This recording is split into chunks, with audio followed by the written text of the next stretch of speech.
A doubleheader here this afternoon between the Pacific Tigers and the visiting Colgate Raiders. Hello, everyone. I'm Paul Meissen. Glad you could join us. A beautiful afternoon here in Stockton as we get set for a pair of games. Tigers entered today with a record of 11-11, while the Raiders just 1-6 as they've had to deal with lots of poor weather canceling games. So the Tigers take the field in their white uniforms. In fact, both teams will be wearing white tops and white pants here this afternoon. Tigers defensively from left to right in the outfield, Molly Bourne, Sarah Anderson, and Haley Moran-Rowan. And in the infield from left to right, Gustafson at third, Habib at short, Zapatosny at second, and Lawners at first, while Rachel Sellers will be behind the plate. And in the circle here in game one is sophomore Marissa Young, the right-hander, making her 10th start of the season. On the year, she is 5-4 with a 3.68 ERA, and in 45 2/3 innings, she's allowed 24 earned runs while walking 20 and striking out 17. Tigers lost yesterday, 9-1 against Towson, so looking to bounce back and get back above 500 as leading off for the Raiders will be junior center fielder Katie Bushy. For the Raiders, the center fielder number 7, Katie Bushy. Bushy is one of 7 Raiders to have started in all 8 games now this season. Bushy batting .346. Step in from the right side. Junior from San Marcos, California.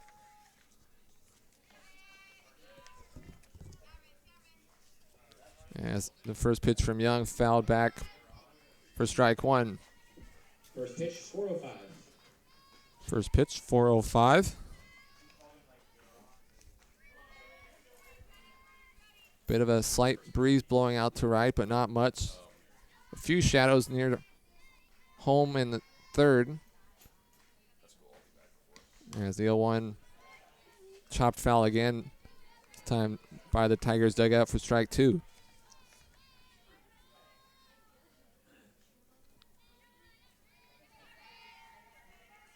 Young had a tough outing yesterday, although on Saturday picked up the win over Sac State. Earned West Coast Conference Pitcher of the Week honors as the 0-2 pitch misses outside for ball one.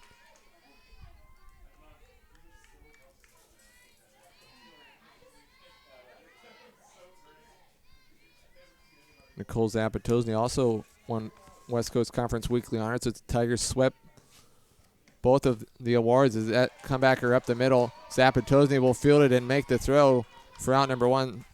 A nice job there by Zapatosny to break into the hole and get to that and make the throw in time to get Bushy. The shortstop, number 12, Marissa Dowling. So Bushy is retired 4-3 for out number one, and that'll bring up Marissa Dowling, the Raiders' senior shortstop, their captain, batting .217 on the season. As the first pitch from Young misses inside for ball one. Young, in each of her last 2 starts, did not allow a hit in the first 2 innings in both of them. Ran into trouble yesterday in the third as that's a 2-hopper that bounces off of Habib right to Zapatosny, and the throw not in time, so that should be an E6. That's a 2-hopper that Habib should have had. And the third baseman, number 22, Holly. Instead, they will rule that an infield single. Feels like I've been wrong every time the last day or two. Tigers had some trouble defensively yesterday with 3 errors as the bunt there and fielded by Lawners, and she tags out Garanin for out number 2.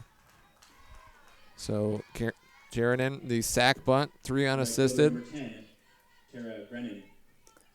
Dowling down to second. So with 2 outs and a runner on second, that brings up Tara Grennan, right fielder, batting .304 on the season.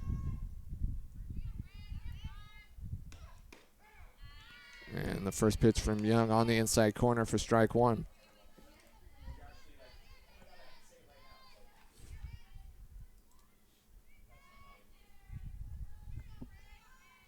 Young with a long look in here before the 0-1 pitch. Looking for that outside corner, misses for ball one.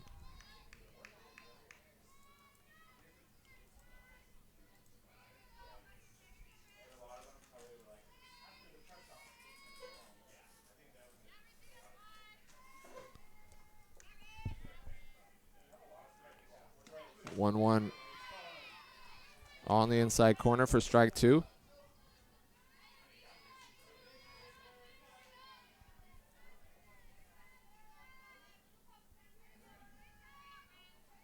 Young, not a big strikeout pitcher, 17 strikeouts through 46 and a third.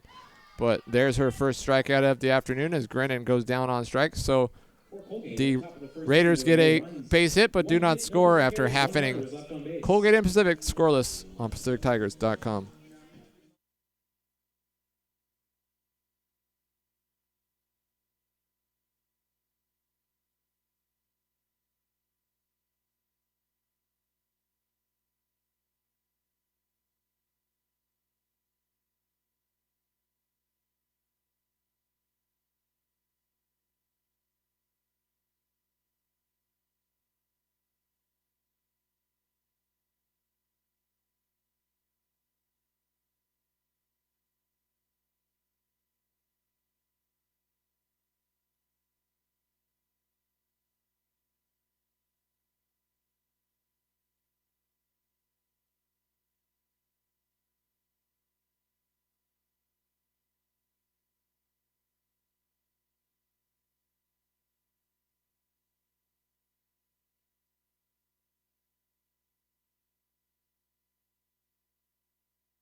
We head to the bottom of the first inning. No score defensively from left to right for the Raiders. In the outfield, Murray, Bushy, and Grennan. In the infield, Jerinin, Dowling, Laterra, Romero. Jorth behind the plate. And getting the start in the circle for the Raiders is Brigitte Yider, the senior right-hander, who is 1-3 with a 1.86 ERA. Game of the season as the first pitch to Sarah Anderson is on the outside corner for strike one.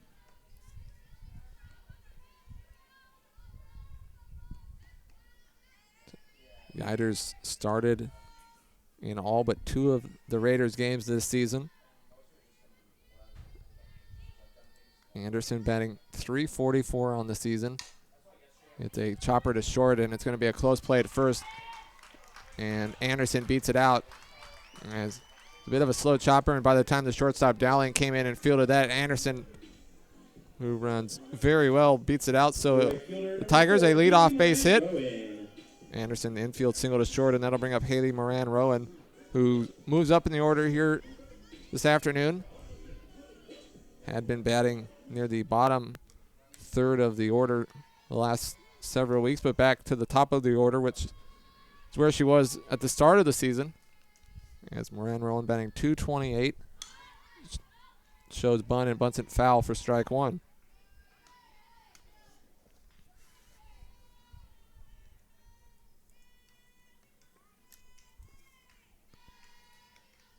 Moran-Rowan does have one sack bunt on the season.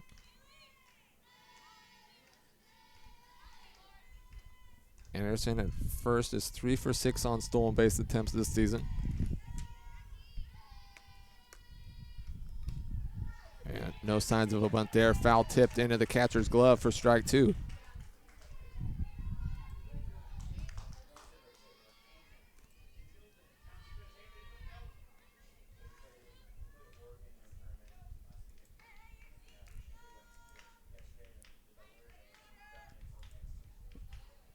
Time now is called.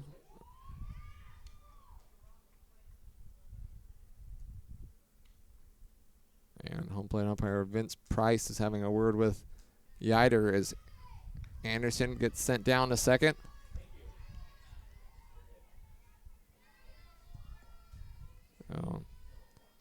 Balk is called. So now the count is 1 ball, 2 strikes.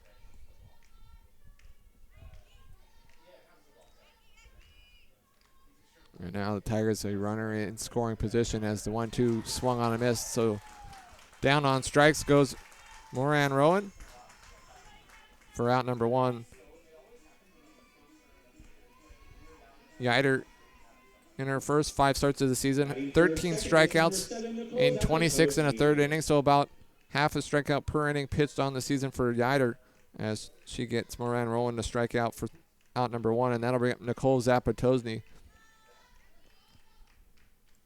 Zapatosny hitting .328. Leads the team with 5 home runs, 18 runs batted in. Zapatosny was without a home run over the first 11 games of the season, but over the second 11 games, she's hit 5 home runs.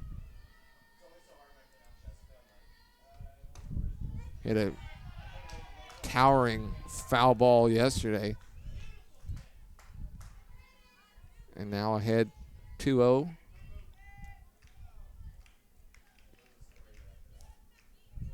Zapatosny, 18 career home runs, 1 home run away from tying Cindy Ball for 6th all-time on the career home run list here at Pacific. As the 2-0 on the outside corner for strike 1.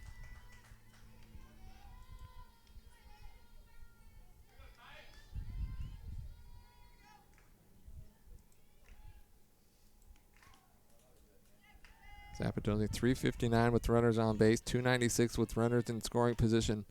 Chance to give the Tigers an early lead here as that pitch misses low for ball 3.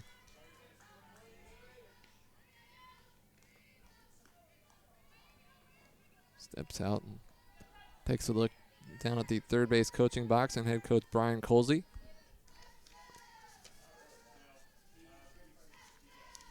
Who is in his 24th season here at Pacific, as the 3-1 is nubbed foul, barely clears the net and lands in the seats, and the count goes full. Meanwhile, Raiders are led by head coach Melissa Finley in her 3rd season.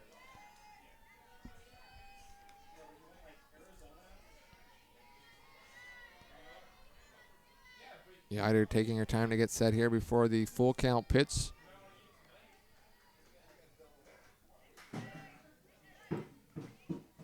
As Zapatosny hits a 2-hopper to the pulled-in third baseman Jerinin, who fires across for out number 2.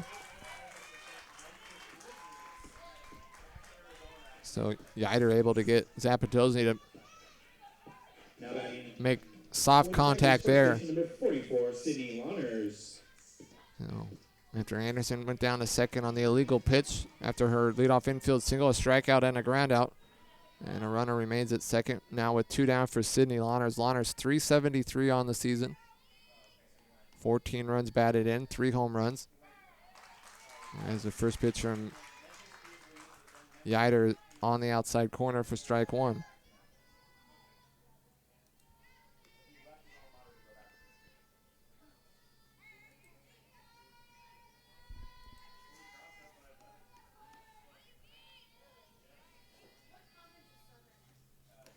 Oh, 1 low and inside.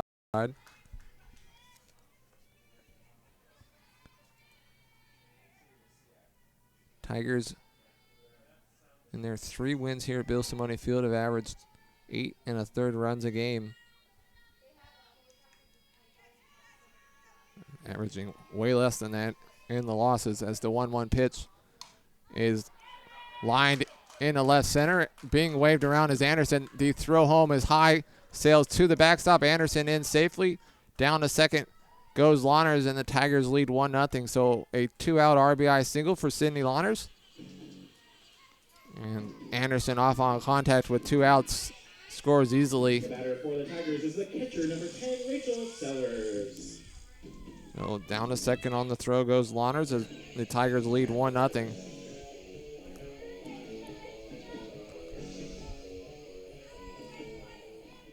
Looking to keep the 2-out rally going. Up comes Rachel Sellers. Sellers 375 on the season. 12 runs batted in, 5 doubles, 3 home runs for the Tigers sophomore catcher, who has twice already this season been named West Coast Conference Player of the Week. Like 2 of the previous 3 weeks before Zapatozzi was just named it.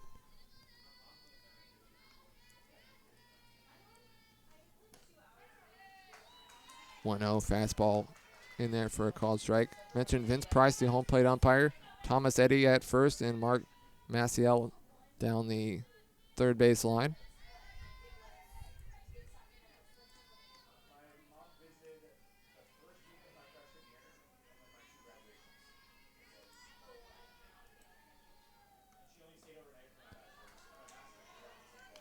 One in the dirt and inside.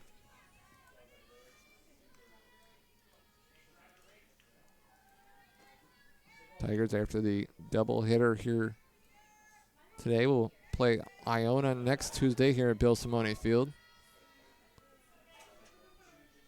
As a couple weeks away from West Coast Conference play getting underway, as there's a big swing and a miss as Sellers chases that pitch in the dirt for strike 2.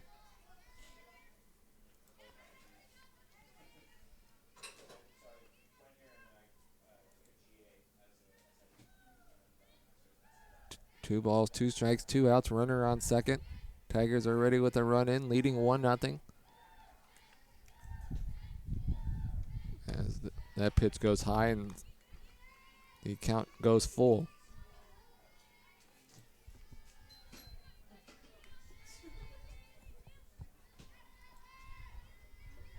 Gustafson is on deck. Should Sellers reach, excuse me.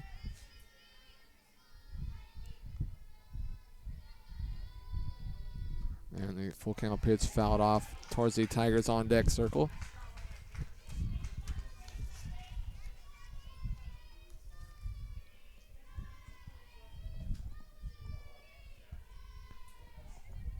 Pretty decent amount of Colgate fans here this afternoon.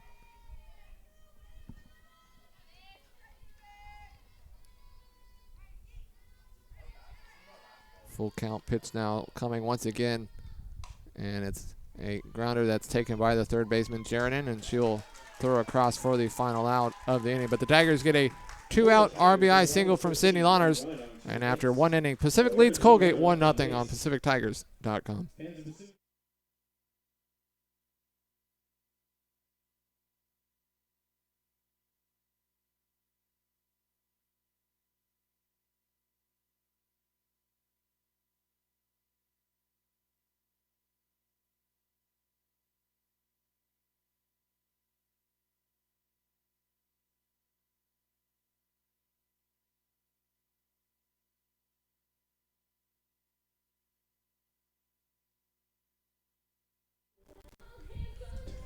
The City of Stockton Municipal Utilities Department asks you to help with water quality and water conservation.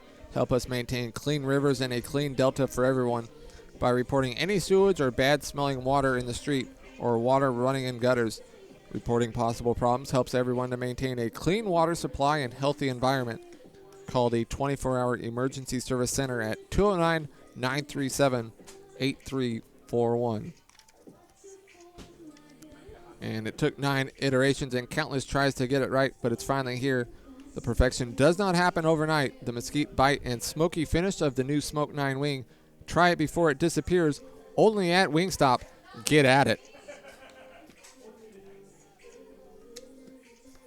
Tigers now in front 1-0 as we head to the top of the second inning. The 5, 6, 7 part of the order due up for the Raiders. And leading off the inning for the Raiders, left fielder number 8, Julian Murray. Junior left fielder Jillian Murray will lead it off. Murray batting .250 on the season.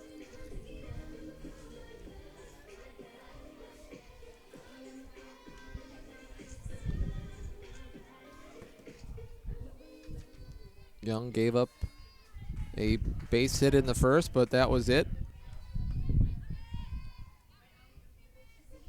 An infield single that Habib wasn't able to handle that short as the first pitch to Murray from Young is a called strike.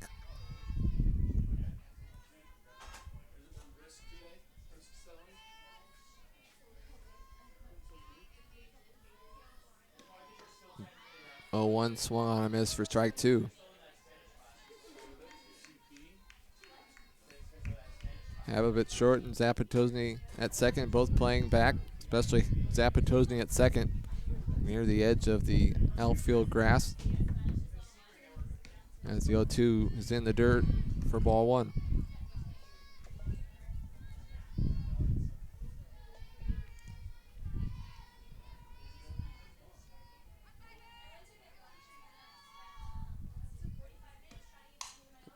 One-two off-speed pitch popped up in the infield, and Gustafson will make the easy catch for out number 1.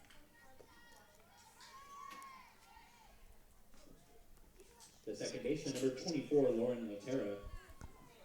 Gonna bring up freshman second baseman Lauren Laterra, batting .176 on the season. Laterra from Scottsdale, Arizona.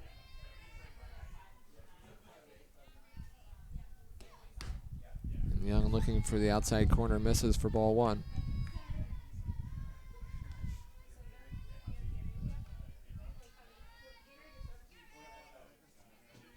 Eight of the 9 Raiders in the batting order this afternoon, all right-handers, just 1 left-hander. The on-deck first baseman, Megan Romero. Young now behind, 2 balls, no strikes.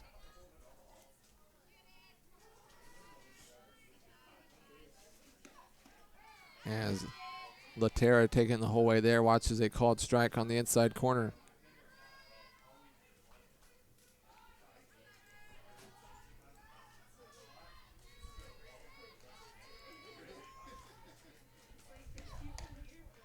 Two-one misses high.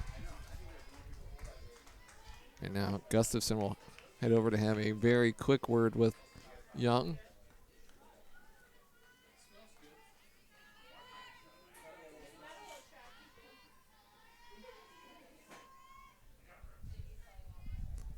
Three-one fouled off. Count now full.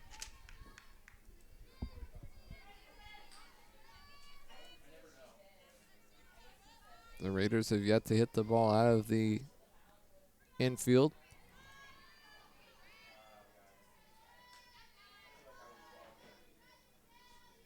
And the full count pitch swung on a miss. So there's the second strikeout of the afternoon for Marissa Young.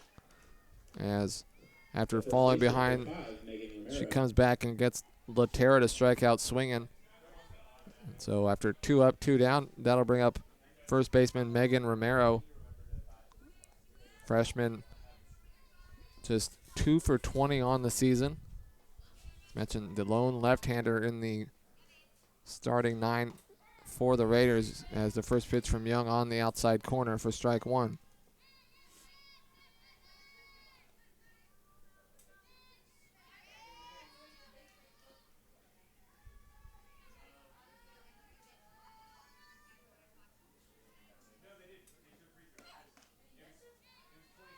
Young looking for that inside corner, misses inside and high for ball 1.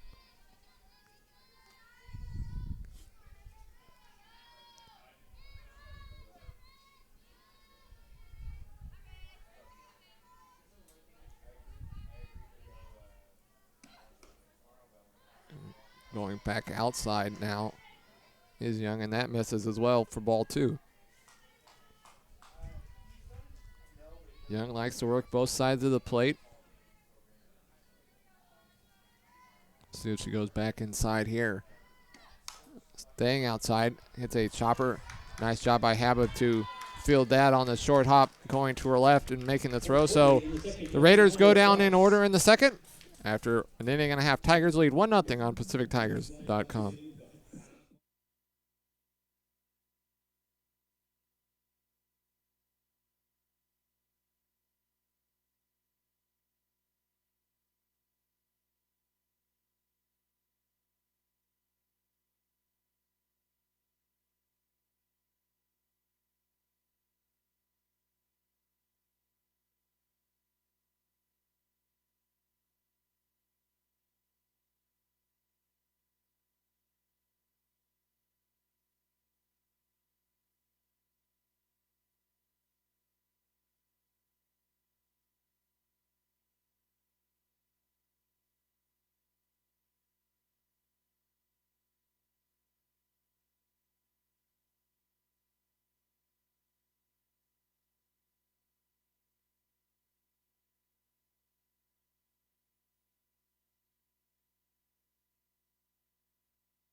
We head to the bottom of the second inning with the Tigers leading the Raiders 1-0. The 6, 7, 8 part of the Tigers order due up here in the second inning against Yider. Tigers got a 2-out RBI base hit from Sydney Lawners in the first inning to take a 1-0 lead. The batter for the Tigers is the third baseman number 74, Cassidy Gustafson.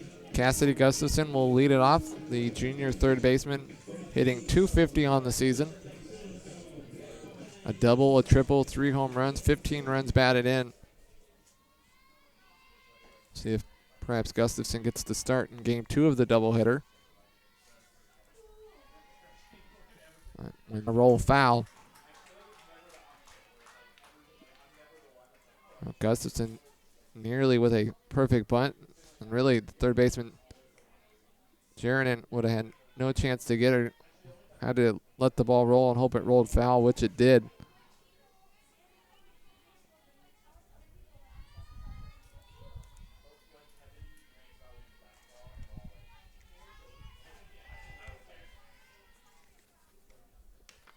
Oh, 1 off-speed pitch misses way high for ball 1.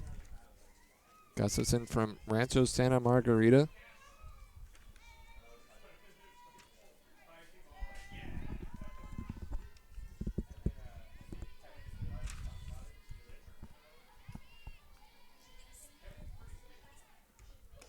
One misses high once again.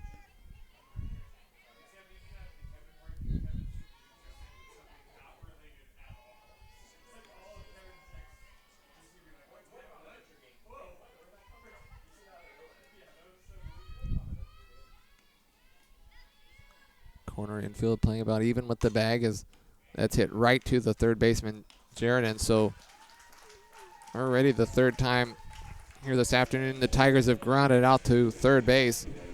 The left fielder number 30, Molly Bourne. The low non-out coming on a ground ball to third was a strikeout. So Gustafson has retired 5-3, and that'll bring up left fielder Molly Bourne. Bourne 186 on the season. The sophomore from Whittier, California, watches the first pitch from Yider hit the outside corner for strike 1.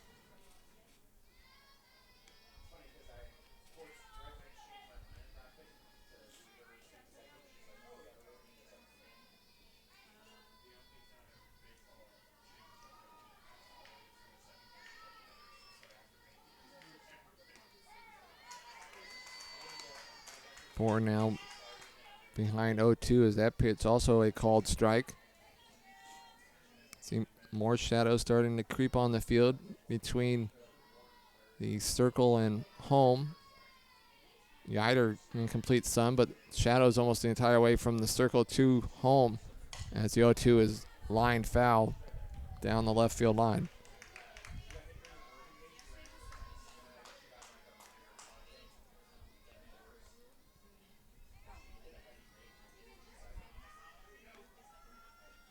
Briggy Yider has allowed just one home run on the season through 27 2/3 innings now.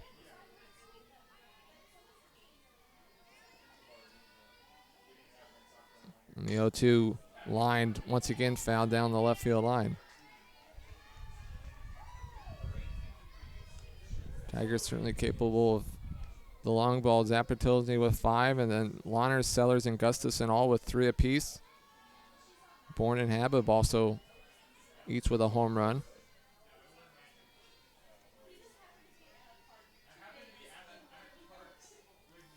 The 0-2 once again. A comebacker up the middle. Shortstop Dowling goes a long way in the throw just in time to get Molly Bourne at first. Oh, a nice job there by the shortstop Dowling as she had to come a long ways to get to it, and then the throw just in time.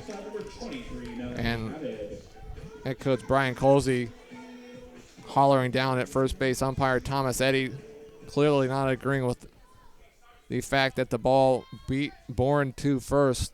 So 2 up and 2 down, and up comes Melanie Habib. Tigers senior shortstop batting .182 on the season. And the first pitch from Yider to Habib misses low for ball 1.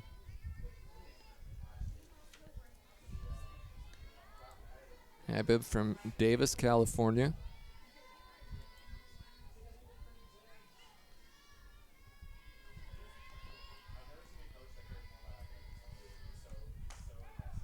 Watches the 1-0 hit the inside corner for strike 1. Habib 8 for 44 on the season, 5 walks, 1 triple, 1 home run. She bats here with the bases empty and 2 down. The 1-1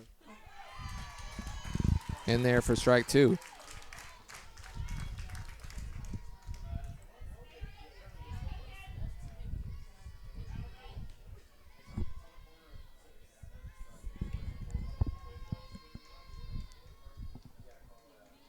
Yider looking for a 1-2-3 second inning. As Habib watches that pitch go outside for ball 2.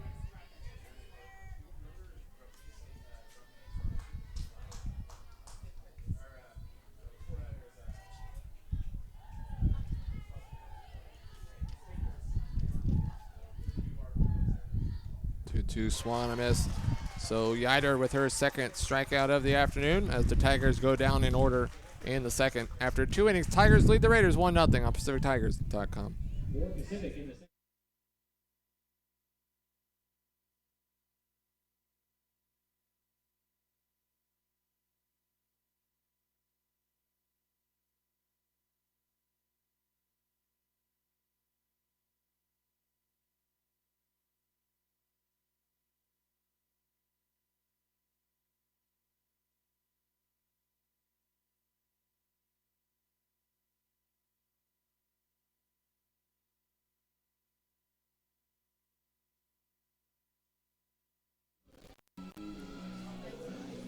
Lincoln Center is Stockton's premier shopping and dining destination. Enjoy boutique shopping, our award-winning restaurants, and family-friendly atmosphere.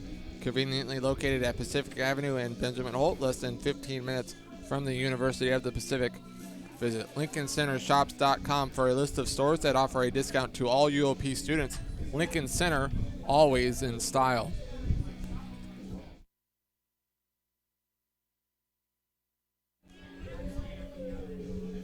So we head to the third inning here at Bill Simone Field with the Tigers in front 1-0. The 8-9-1 part of the Raiders order due up against Marissa Young as the designated player Alessandra Moore will lead off. For Colgate, designated player number 15, Alessandra Moore. Moore, a senior from Roseland, New Jersey, who's batting 182 on the season.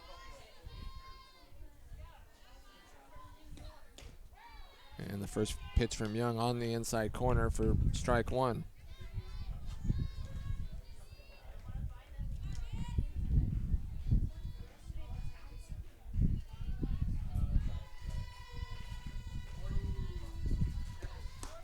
One misses outside.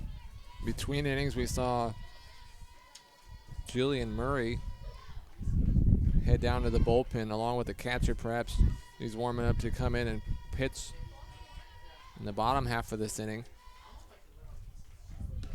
Got the start in left field, Murray did, and now down in the bullpen while the Raiders bat here.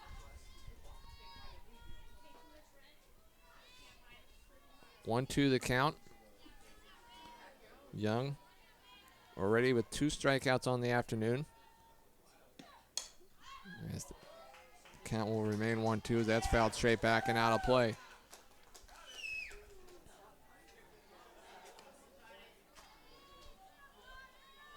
The Raiders have yet to hit the ball out of the infield. Their single was an infield single that Habib couldn't handle. A couple ground outs, a strikeout or 2, and 1 pop-up in the infield. There's a big swing and a miss. So the 3rd strikeout of the afternoon for Marissa Young is the 3rd inning in a row. She gets the leadoff batter. The catcher, number 21, Bailey Jorth. And that'll bring up catcher Bailey Jorth. 0 for 3 on the season. This is the freshman catcher. And she looks for her first hit of her college career and watches the first pitch from Young in there for a called strike.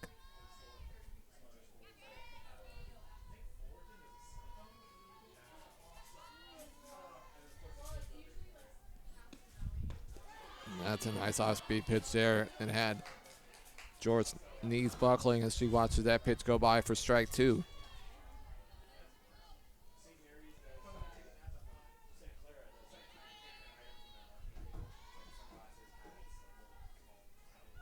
Oh, 2 goes high for ball 1.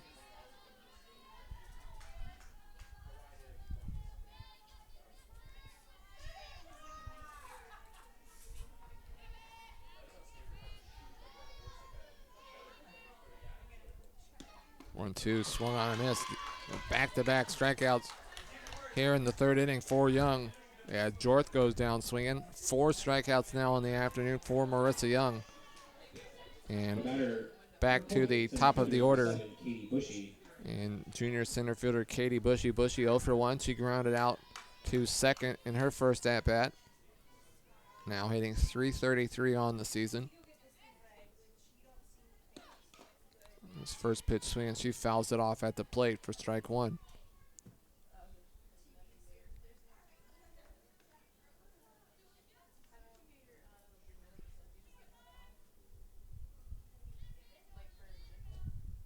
Young so far through 2 2/3 has allowed just the 1 hit, no walks, 4 strikeouts.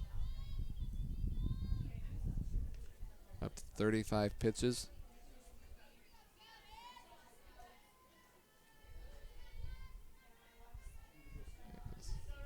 Vince Price cleans the plate.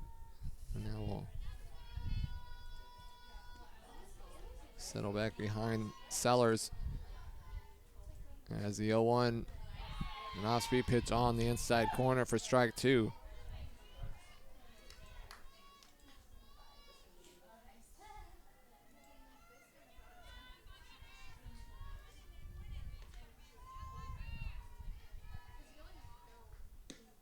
Oh-2, a one-hopper right to Gustafson at third, who will make the easy throw. So Marissa Young with a pair of strikeouts, and the Raiders go down in order in the 3rd after 2.5 innings. Pacific leads Colgate 1-0 on PacificTigers.com.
The Scholar Share Tiger Pack is back for just $36. You can grab 4 tickets, 4 hot dogs, and 4 sodas to any Pacific softball game.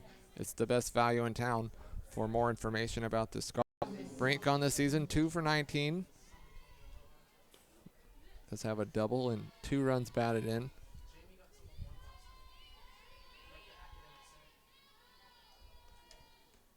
That's the first pitch from Yider, misses high for ball 1.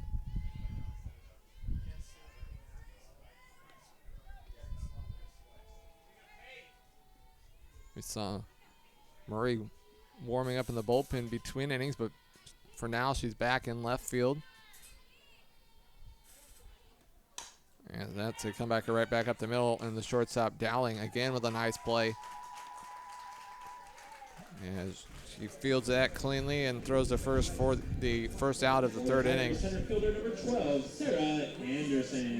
The 5th out already on the afternoon, recorded by the Raiders on ground balls to the left side of the infield. 3 ground outs to 3rd and a pair of ground outs now to short. Along with 2 strikeouts for Yider as it's back to the top of the order, and Sarah Anderson. Anderson led off the bottom of the 1st with an infield single. She then came around and scored, which has the Tigers in front 1-0 as that pitch misses high for ball 1.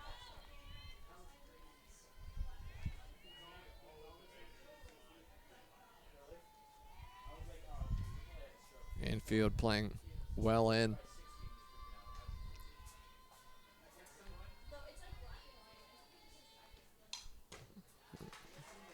Anderson fouls that one straight back.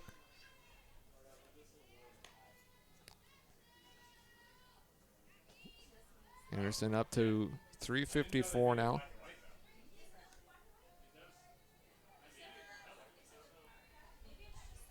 Scoring in the 1st, and it was her 15th run scored of the season.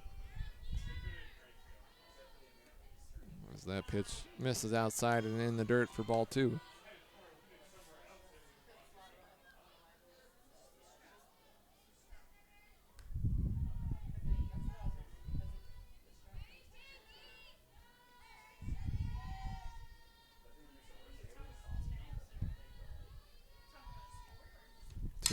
Slap towards short, and the shortstop unable to handle that one. That ball was hit very hard, and Dowling playing in.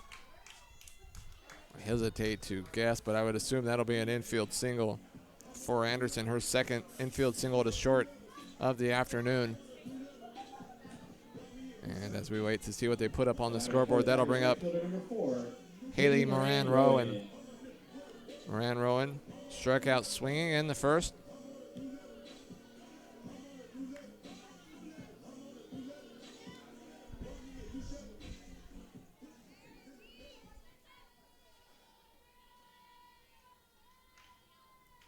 Moran-Rowan, the junior from Stockton, bats from the left side.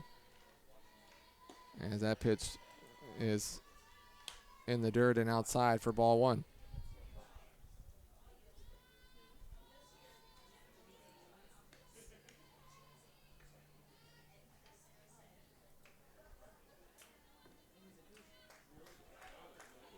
Moran-Rowan,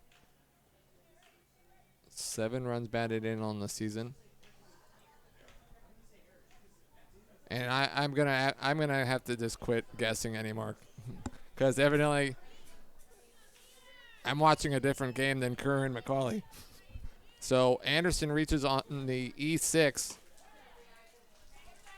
which I don't get at all, as that pitch is in there for strike 1.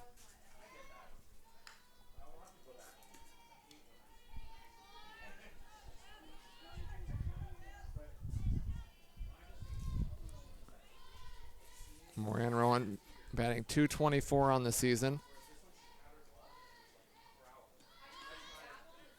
And showing bunt and missing there is Moran-Rowan for strike 2.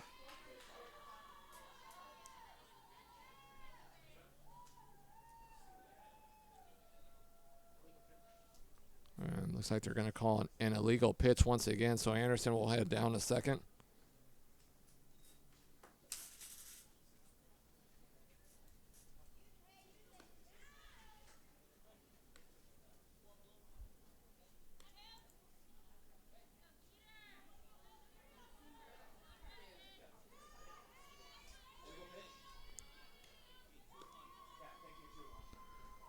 So for the second time here this afternoon, an illegal pitch will send Anderson down to second.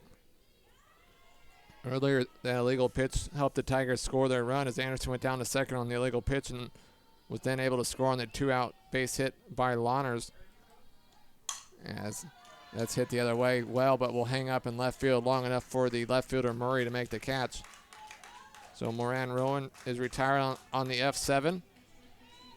And with 2 outs and a runner in scoring position, that'll bring up Nicole Zapatosny. Batting for the Tigers, second baseman number 7, Nicole Zapatosny.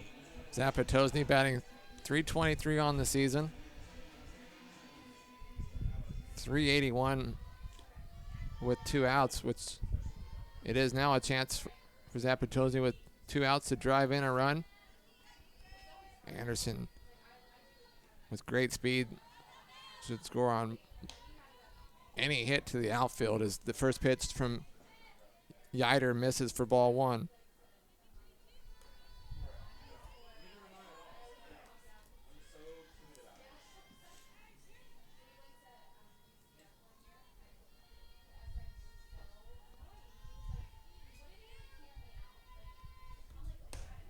One-0 misses high for ball 2. Yider fell behind in the count against Zapatosny in the first before working her way back and eventually getting Zapatosny to hit a soft grounder to third.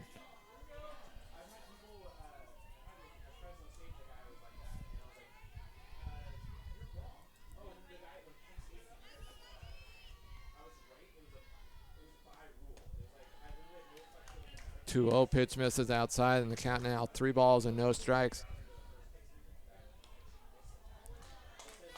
Let's see if Zapatosny is given the green light here with a runner in scoring position and 2 outs.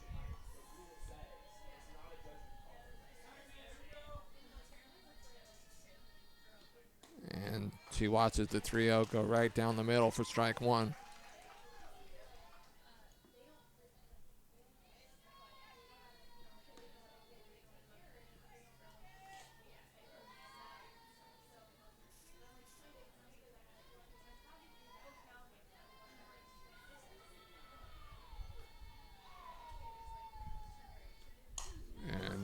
Popped up in the infield. That'll be caught by the second baseman, Laterra, for the final out. So the Tigers get a runner in scoring position, but do not score after 3 innings. Pacific leads Colgate 1-0 on PacificTigers.com.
We head to the top of the 4th inning with the Tigers in front 1-0. The 2-3-4 part of the Raiders order is due up here in the 4th inning, as Marissa Dowling will lead it off. Dowling officially is 1 for 1, although I disagree. But Dowling, the lone hit of the afternoon so far for the Raiders, is that first pitch in there for strike one. Dowling now 250 on the season.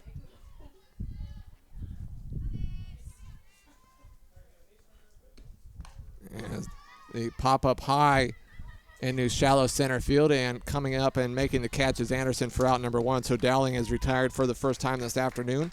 Third baseman number 22, Holly Garanin. And that'll bring up Holly Garanin. Or without an official at bat, she dropped a sacrifice bunt to Lawners at first, back in the first inning.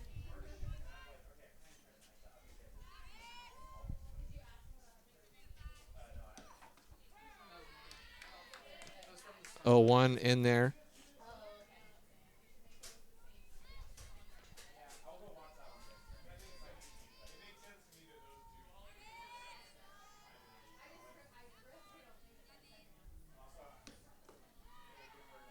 That pitch from Young misses inside for ball one as the discussion in the press box continues over the hits and errors. We saw 5 errors in the game last night, some of which we all agreed with, some of which we debated. As that comebacker goes off of Young, Habib will field it and make a nice throw. Nice play there by the shortstop Habib, as that ball was hit softly and deflected off the glove of Young, and Habib was able to quickly grab it while moving towards first and making the throw. So the ground out for Garanin, and 2 up, 2 down here in the 4th inning, as up comes Tara Grennan. Grennan strikeout swinging in the first. The first of 4 strikeouts on the afternoon for the sophomore Marissa Young, as that pitch is in there for strike one.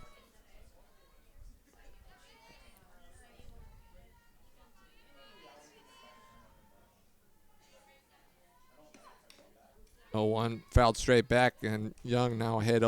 No balls, 2 strikes.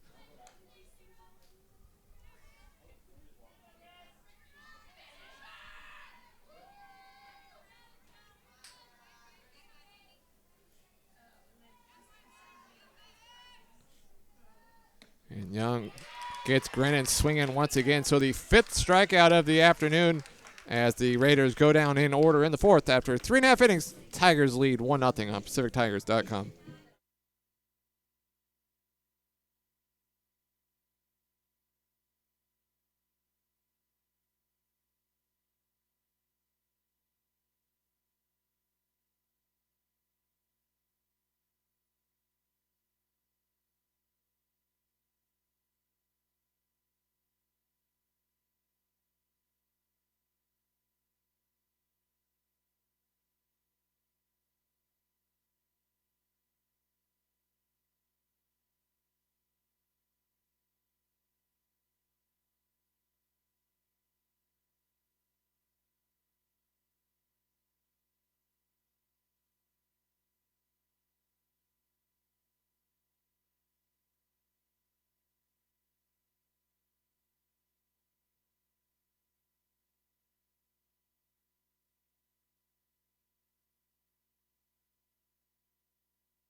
We head to the bottom of the 4th inning with the Tigers in front 1-0 here at Bill Simone Field. For the Tigers, first baseman number 44, Sydney Lawners. Sydney Lawners will lead it off. Lawners came through with a 2-out RBI base hit back in the first inning to give the Tigers the 1-0 lead, and that has remained the score here. Lawners now 385 on the season, 15 runs batted in.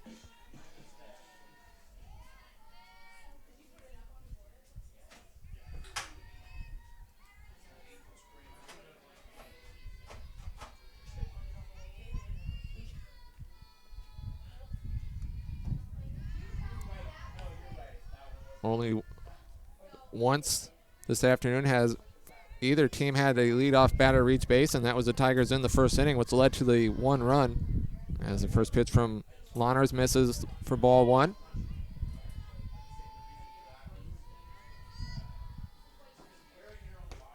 there's a big swing and a miss for strike one. While I get a little animated at times with scoring decisions, it's not an easy job, so I'm glad I'm not having to be the one that makes the final decision. As that pitch sails off the glove of Jorth and to the backstop for ball two.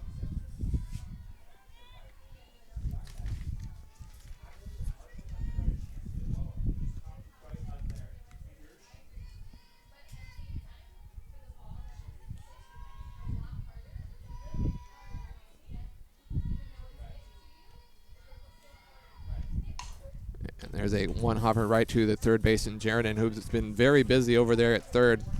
The fourth time this afternoon the Tigers have grounded out to the third baseman. So Lawners is retired 5-3 for out number one, and that'll bring up catcher Rachel Sellers. Sellers grounded out to third in her first at-bat to end the first inning. Now hitting .367.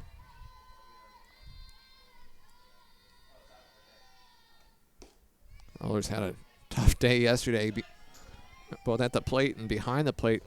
Got banged with some foul balls several times last night.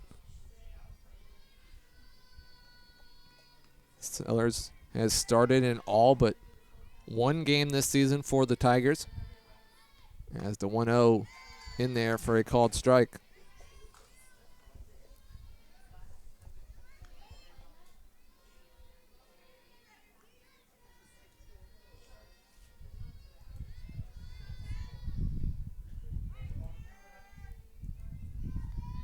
Sellers stands near the top of the right batter's box, and that is hit hard on a line foul towards the bullpen area. And the count now 1-2 strikes. Yider through 3 1/3 has allowed just 2 hits, 1 earned run, no walks, 2 strikeouts. Although Marissa Young has been even better so far with 4 scoreless innings, allowing just the 1 hit. As that pitch misses low for ball 2.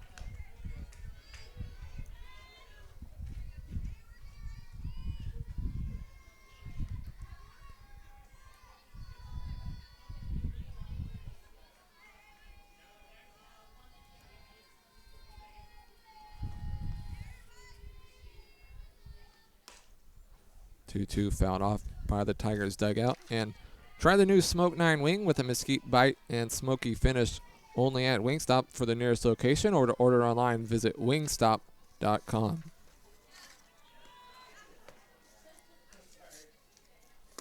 After a couple foul balls, the count remains 2-2 strikes to the Tigers catcher Rachel Sellers with 1 down here in the 4th. As that's hit high into the sky, but getting too much underneath it is Sellers, so Sellers flies out to left for out number 2, and Yider is now retired 4 straight. The batter for the Tigers, number 74, Cassidy Gustafson. With 2 outs and no one on, up comes Cassidy Gustafson. Gustafson grounded out to third in her first at-bat.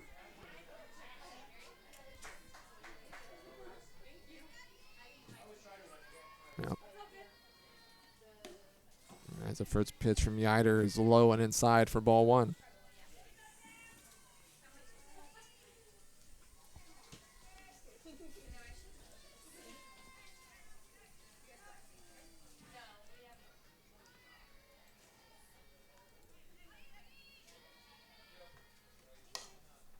And that's fouled out the plate off her foot, and they're bit of a slow foul ball call there as Colgate quickly got to the ball, ready to throw it down to first for the out before finally the umpires all put their hands up and signaled foul ball. As the foul ball hit Gustafson while she was in the batter's box.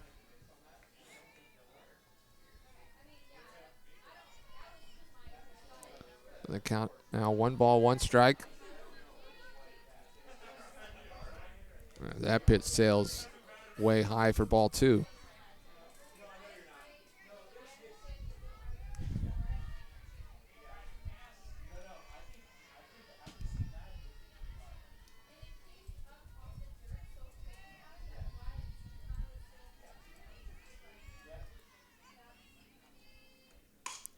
That ball is crushed past the diving third baseman Jared and into the left field. So a 2-out base hit for Cassidy Gustafson. The batter for the Tigers is the left fielder number 30, Molly Bourne. So after the 2-out single by Gustafson, that'll bring up Molly Bourne. Bourne grounded out to short in her first at-bat.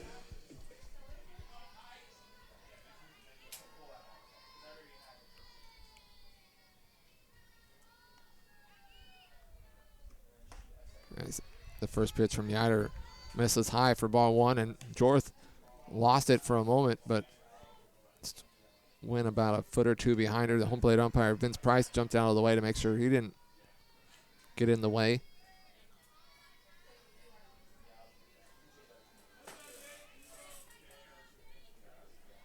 Gustafson at first does have a stolen base on the season.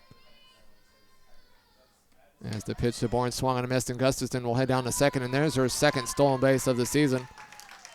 As the throw from Jorth was well wide of second base, rolling into shallow center field. So Gustafson with her second stolen base of the season, and the Tigers with a 2-out runner in scoring position now.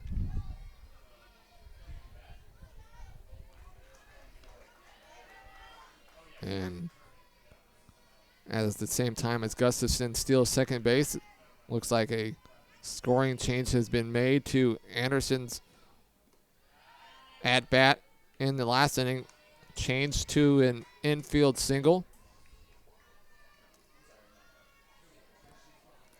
So all those bad things I said about Curran, I take half of them back. Count now 2 balls and 1 strike. As Bourne hits that one foul down the left field line for strike 2.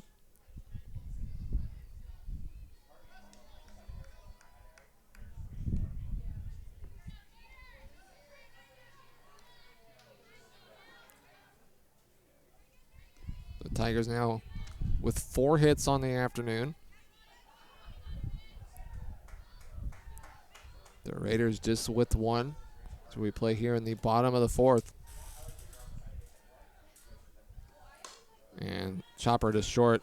A nice job made there by Dowling to field it and make the strong throw. So the Tigers get a 2-out base hit, but do not score. After 4 innings, Pacific leads Colgate 1-0 on PacificTigers.com.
We head to the top of the 5th inning with the Tigers in front 1-0 as the 5-6-7 part of the Raiders order is due up here against Marissa Young, who has allowed just 1 hit through 4 innings. has not walked a batter and struck out 5, as she has been outstanding here this afternoon. As the first pitch to Murray is in there for strike 1. Murray 0 for 1, popped up to third base in her first at bat in the second inning.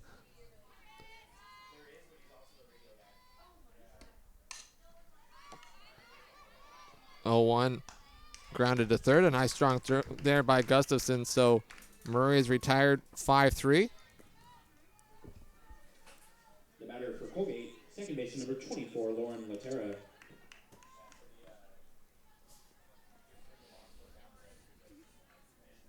That'll bring up Lauren Latara, the second baseman, 0 for 1 on the afternoon. She struck out swinging in the second as she fouls that one off her own foot for strike 1.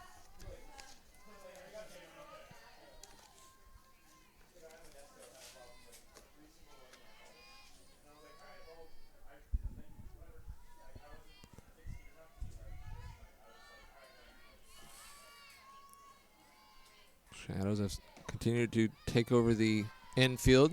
Now about half of the infield covered in shadows. As the count now goes to 1 ball and 1 strike.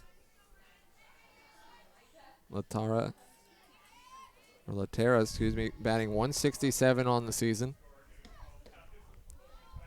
As that pitch misses inside for ball 2.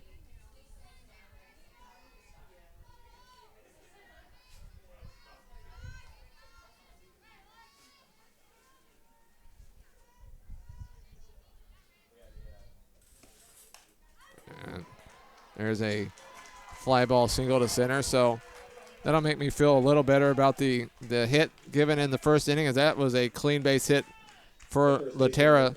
So just the second base hit of the afternoon for the Raiders, a 1-out single, and that'll bring up Megan Romero, the freshman first baseman. Mentioned the lone left-hander in the batting order for the Raiders here in Game 1 of a doubleheader. Game 2 scheduled to start at 6, although that time can vary a little bit depending on when this game comes to an end, as there's a foul ball by Romero. She hits it back to the backstop. Romero just 2 hits on the season, now in 21 at-bats.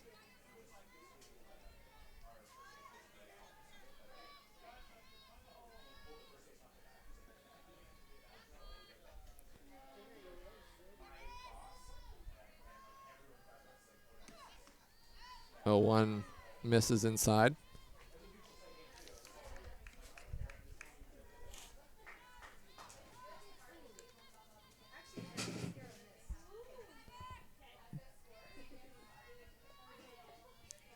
Laterra at first has not attempted a stolen base yet this season, as that pitch misses outside for ball 2.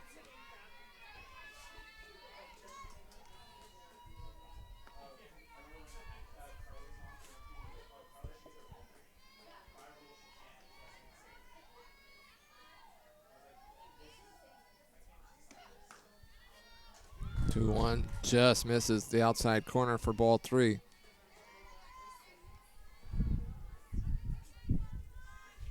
Young on the season has walked just 20 batters in 50 innings. Well, now up to 22 strikeouts on the season, as the 3-1 misses low for ball 4. So there's the first walk of the afternoon by Young. Follows just the second base hit of the afternoon.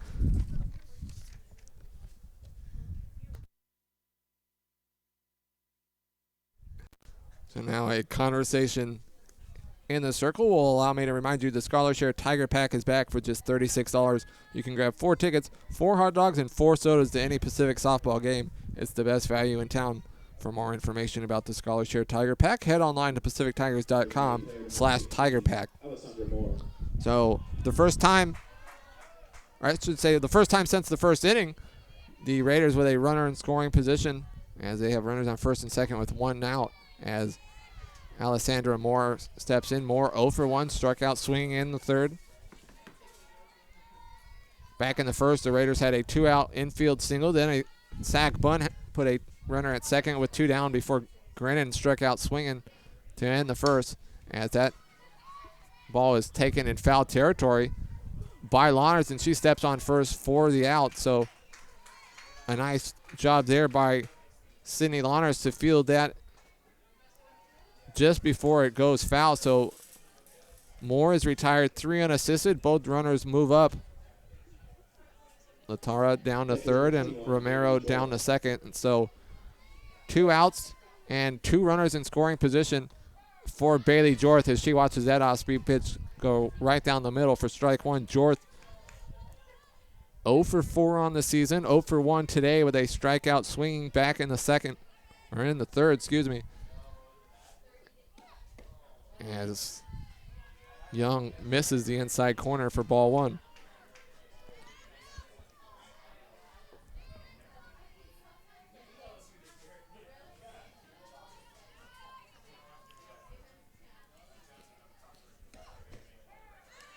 And after missing inside, Young hits the outside corner for strike 2.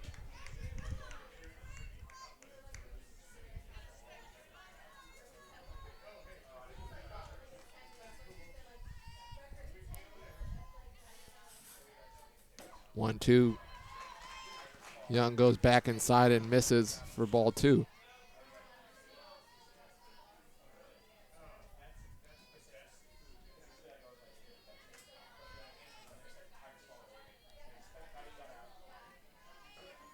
Two balls, 2 strikes, 2 down, 2 on for the Raiders. As that bounces by Sellers, we're going to have no throw at the plate. So a wild pitch will tie this game up as the 2-2 pitch bounced in the dirt and Sellers unable to control it. It bounced all the way back to the backstop, allowing Latara to run in from third. So just like that, we are tied at 1 here in the 5th. And now the go-ahead run for the Raiders stands at third. Still 2 outs. And a full count pitch coming here. And it misses the inside corner. So the second walk of the inning allowed by Young as the number 9 hitter Jorth walks to put runners on the corners and 2 outs. Number 7, Katie Bushy. And that'll bring up leadoff hitter Katie Bushy. 0 for 2 has grounded out twice as the first pitch from Young on the outside corner for strike 1. Inning started with a ground out, but then a fly ball single followed by a walk and a ground out put a runner on third with 2 outs, and then the wild pitch scored the run. As the 0-1 misses, the throw down to first, and Jorth back in safely.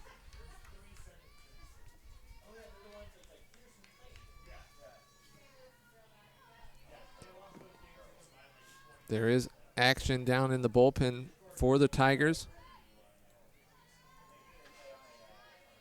My guess is it would be Megan Walters, who has been outstanding out of the bullpen all season long, as that pitch is in there for strike 2.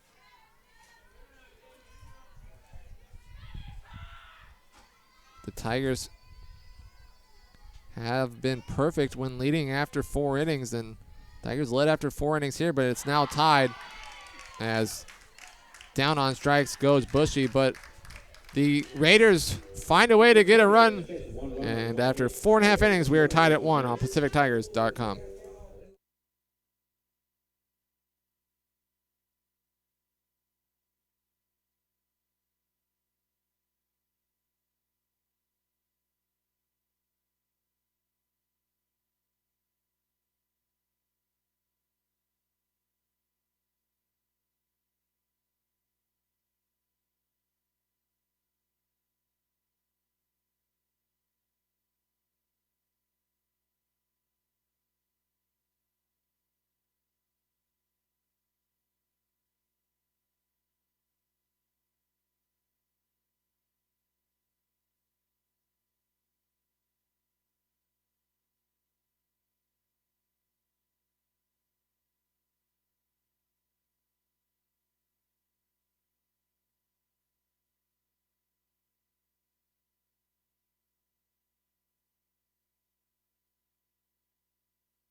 we head to the bottom of the 5th inning with the game now tied as the Raiders, a single, a walk, and a wild pitch allowed them to tie it up, as the Tigers will have the 8-9-1 part of their order due up here in the 5th inning. Melanie Habib will lead it off, the Tigers senior shortstop, who is 0 for 1 on the afternoon, hitting 178 on the season, but 375 when leading off an inning. And it looks like we're going to have some changes. Laying off the inning for the Tigers, number 23, Melanie Habib. So we'll look to see if we can figure out the changes. Now playing second base for Colgate, number 28, Alex Scariano. So the changes now at second base for the Raiders is Gadiano, while Laterra will move from second to short. It looks like that's it as far as defensive changes for the Raiders. As we are tied here in the bottom of the 5th, as bunting foul is Habib for strike 1.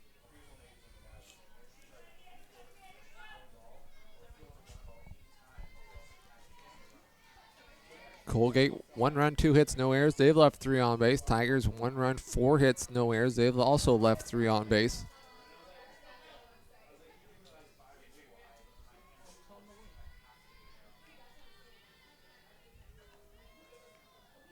One in the dirt.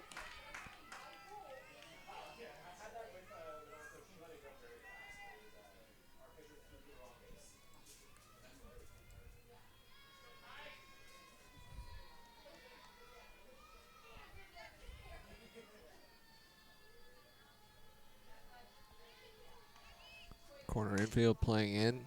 Middle infield normal depth as Habib fouls that one off for strike 2.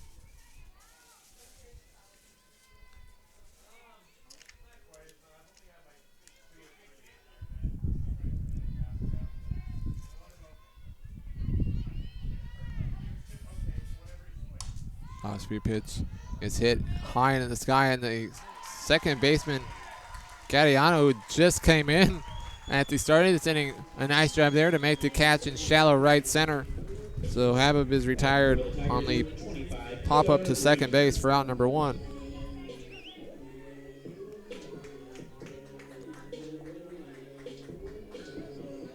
That'll bring up Taylor Brink, the designated player. 2 for 20 on the season. The senior from Stockton, who watches the first pitch from Yider miss for ball 1.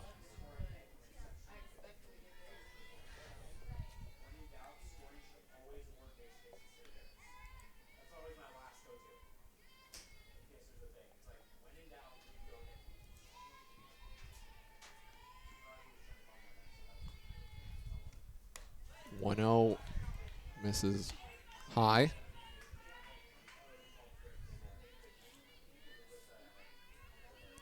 Yider has let her defense do the work behind her. Lots of ground balls here this afternoon. Just 2 strikeouts through 4 1/3. It's a 2-0, misses inside for ball 3. Yider up to 75 pitches. Has not walked a batter yet on the afternoon.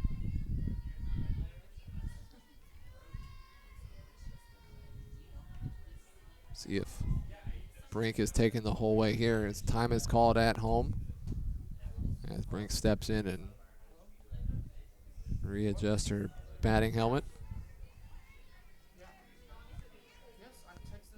after Brink, it's back to the top of the order. Sarah Anderson on deck. It was 2 for 2.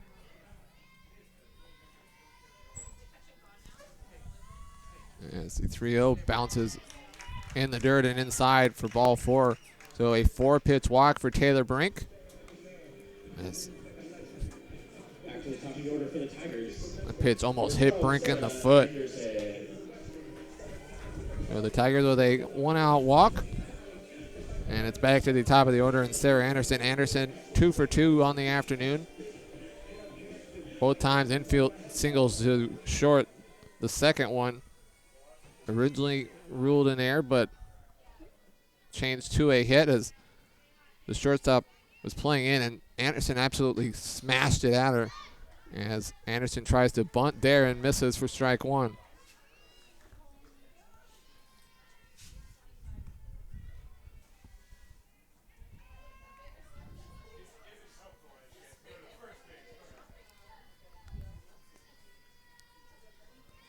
Middle infield playing a bit in, but not as far in as they have been during Anderson's at-bats. As the 0-1, an off-speed pitch floats high for ball 1.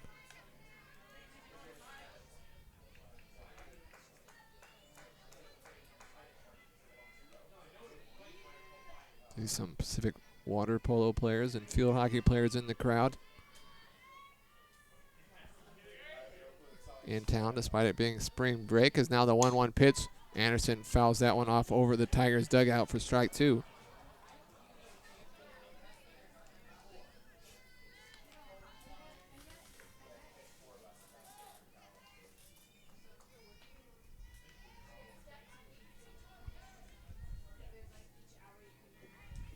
A rare low-scoring pitcher's duel right now going on here at Bill Simone Field. As the 1-2 pitch misses high for ball 2. Colgate with just 2 hits, Tigers with just 4.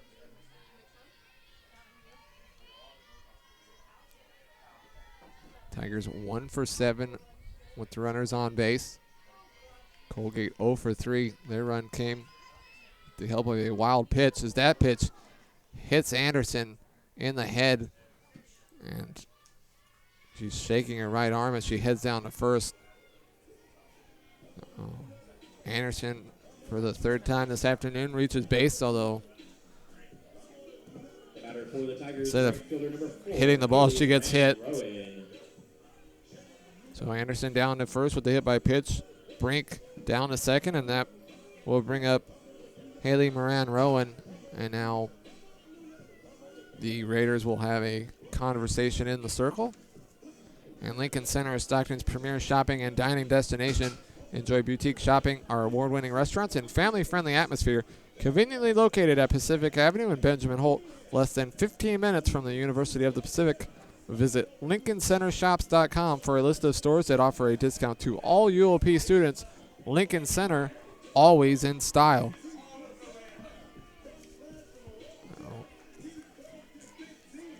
A walk and a hit by pitch has 2 on with just 1 out for the Tigers. As Haley Moran-Rowan steps in. She is 0 for 2 on the afternoon. Struck out in the first and then flew out to left field in the 3rd. Moran-Rowan, 7 RBIs on the season. 2 extra base hits, both of them triples. As that pitch on the outside corner for strike 1.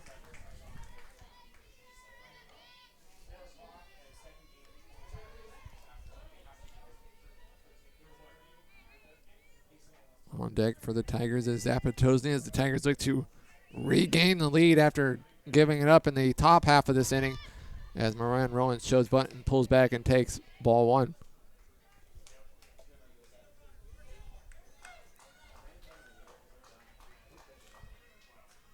Tigers had a 2-out single in the 4th inning, but then Gustafson ended the inning stranded at second. The 1-1, nice bunt there right in front of home, and he threw to first, not in time. So Haley Moran-Rowan with the bunt base hit as it died right in front of home. And the catcher, Jorth, did a nice job to quickly get to it, but the throw just not in time to Gadiano covering on the wheel. So after a walk and a hit by pitch, Moran Rowan with the bunt hit 2 feet in front of home. And the Tigers will have the bases loaded with 1 out, and up comes Nicole Zapatosny, who so far this afternoon has not made great contact. A slow roller to third and then a pop-up to second. But a chance here to drive the ball and give the Tigers the lead. As the pitch from Yider misses high for ball 1. Zapatosny leads the Tigers, 18 runs batted in, 5 doubles, 5 home runs for the senior second baseman.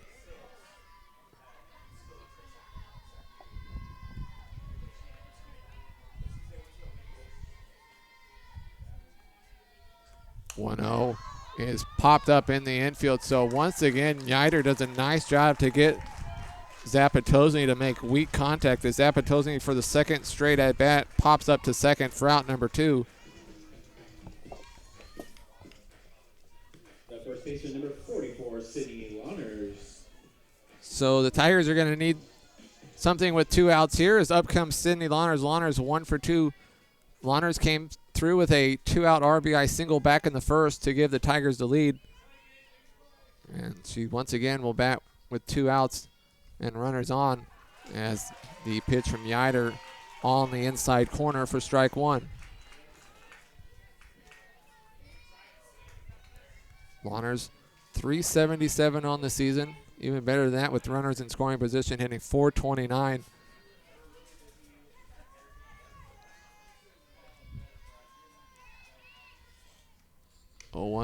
Floats high.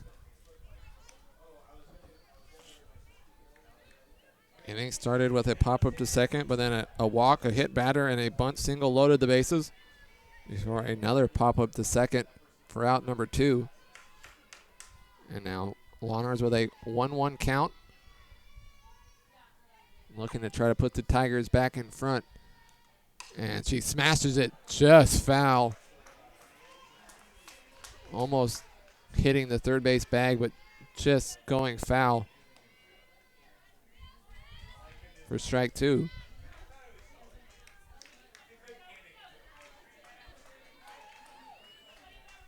Brink the runner at third, Anderson at second, Moran Rowan at first. Lawners looks for another 2-out RBI base hit, as the 1-2 is in the dirt for ball 2.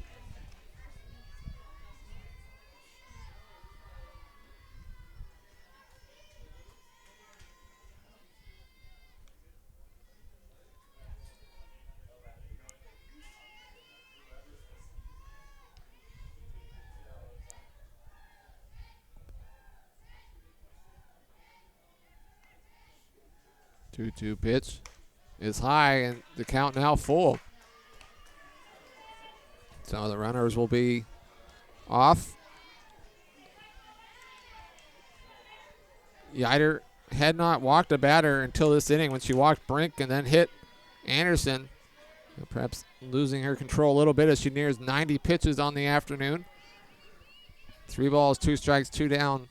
Bases loaded, and the pitch to Lawners is lined foul.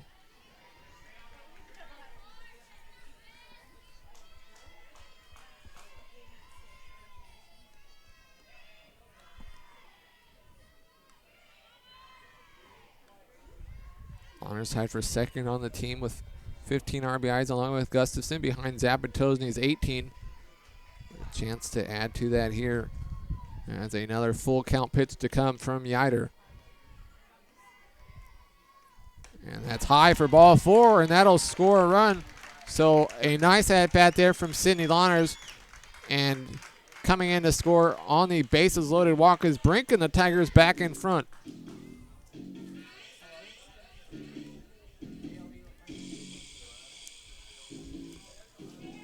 So perhaps Yider tiring. Mentioned had not walked a batter through the first 4 innings, but now 2 walks and a hit by pitch and a bunt single. And the Tigers back in front as the first pitch to Sellers. Almost hit her in the hand. They're going to say it hit the bat. And not Sellers. So bit fortunate there for Yider as that pitch got away from her and was way inside. Sellers 0 for 2.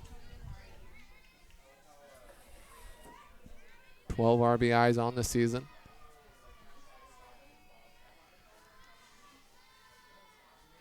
It's the 0-1. Chopped foul back behind the plate for strike 2.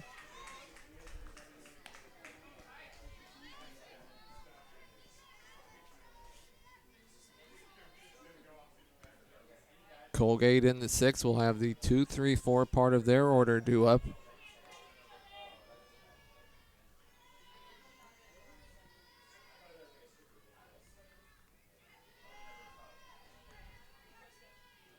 As the 0-2 is popped up in the infield and caught by the third baseman, Jernin, for the final out of the inning. But the Tigers find a way to get a run across. And after 5 innings, Pacific leads Colgate 2-1 on PacificTigers.com.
The City of Stockton Municipal Utilities Department asks you to help with water quality and water conservation.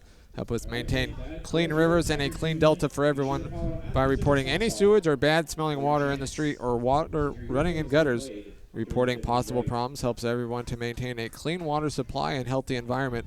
Call the 24-hour Emergency Service Center at 209-937-8341. As we head to the top of the 6th inning with the Tigers in front 2-1. Alex Gaudiano will lead it off.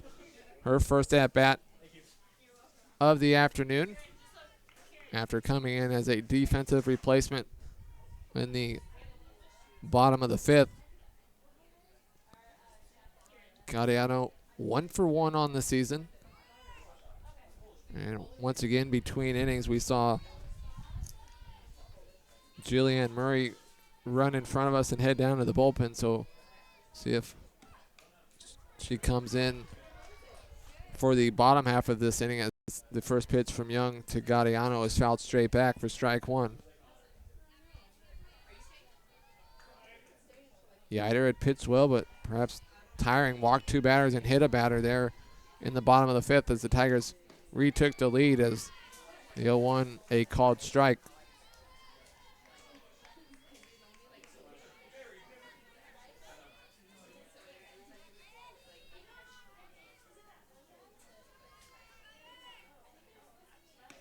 Oh, 2 hit right back up the middle for a base hit. A nice swing there on a 0-2 count as Gaudiano hits it right back up the middle and have no chance to get to that before it reaches Sarah Anderson in center field. So a leadoff base hit. The first time tonight, or this afternoon, the Raiders have had a leadoff batter reach base, so that'll bring up third baseman Holly Jernin, who is 0 for 1. Had a sac bunt in the first and then grounded out to short on a ball that was deflected by the pitcher Young. There's no signs of a bunt there. She takes ball 1.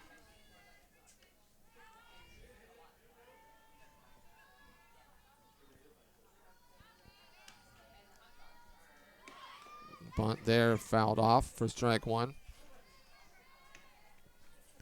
It's like the Tigers have Megan Walters loosening up as well. So both teams with some action going on right now. Colgate down in the bullpen area with Murray, and Pacific just off to the side behind their dugout with Walters. Shows bunt, pulls back and takes ball two. Mentioned the Tigers are perfect 11-0 when leading after 4 innings. And after allowing a run to tie it up in the top of the 5th. Tigers back in front here in the 6th inning.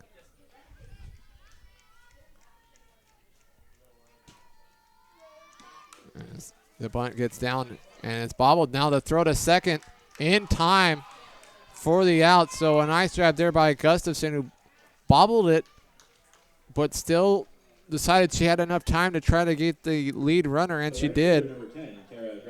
So Jernan reaches on the fielder's choice, and Gaudiano out at second. And so a runner remains at first, but now with 1 out, as up comes Tara Grennan, who is 0 for 2 with a pair of strikeouts, both swinging. And she first pitch swinging, fouls that one straight back for strike one. Probably good that she found that off and didn't put it in play, as Murray just ran back from the bullpen and quickly grabbed a helmet and bat, now in the on-deck circle.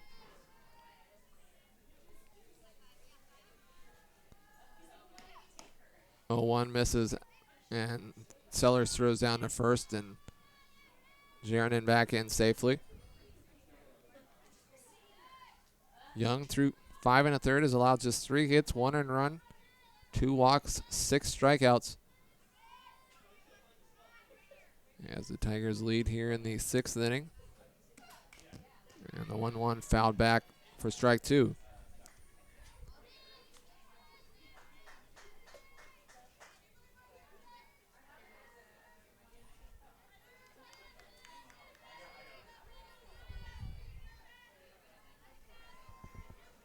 On deck is Murray, as the 1-2 misses outside, and Sellers again looks to possibly throw down the first, but fakes the throw and holds on to it.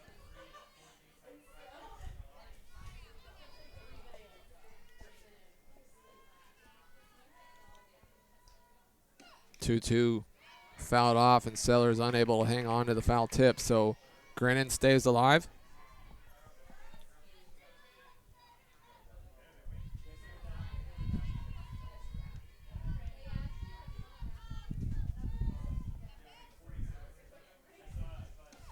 Two misses high for ball 3.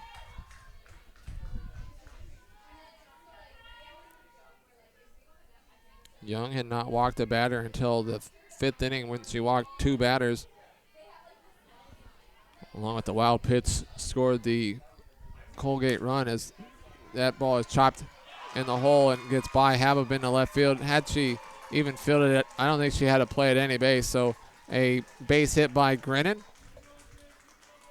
And the Raiders now with 2nd and 3rd with 1 out for Jillian Murray. Now the Tigers will have a conversation in the circle. And Wingstop, for people who demand flavor in everything they do. For the nearest location or to order online, visit wingstop.com. So Raiders are threatening again here in the 6th. As up comes Jillian Murray. Murray is 0 for 2, popped up to 3rd in her first at-bat, and then grounded out to 3rd in her last at-bat. As first pitch swing, a ground ball to Zapatosny, who flips to 2nd for 1, but no chance to try to turn 2. So Murray reaches on the fielder's choice, 4-6. Grennan out at 2nd. And it's now runners on the corners with 2 down. Second baseman number 24, Lauren Laterra. For Lauren Laterra. Laterra 1 for 2. Struck out swinging in the 2nd, and then singled and came around and scored in the 5th. As she's first pitch swinging and fouls it off at the plate for strike 1.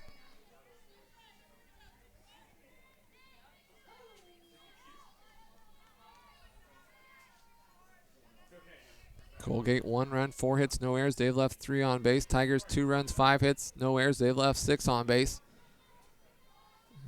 Raiders look to retie the game back up as that pitch misses outside. And now a rundown between first and second. And diving and making the tag for the final out.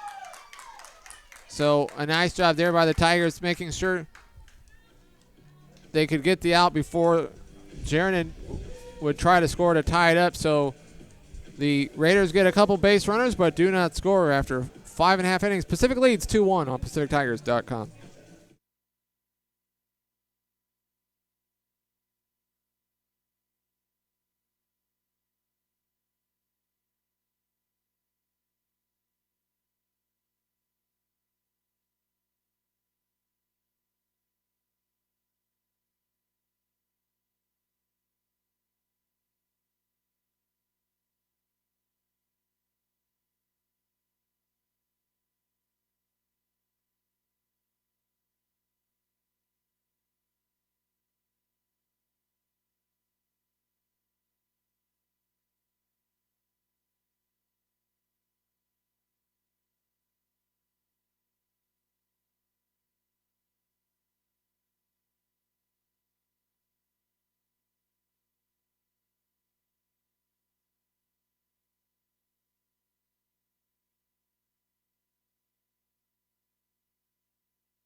We head to the bottom of the 6th inning with the 6, 7, 8 part of the Tigers order due up against Brigitte Yider. Cassidy Gustafson will lead it off. Gustafson 1 for 2. Grounded out to third in her first at bat and then singled with 2 outs in the 4th.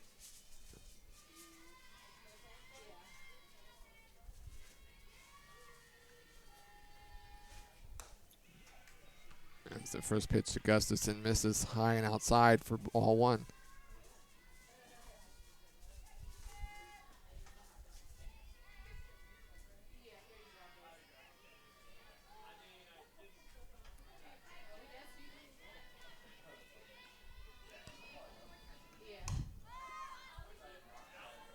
Foul ball out of play over the Tigers dugout.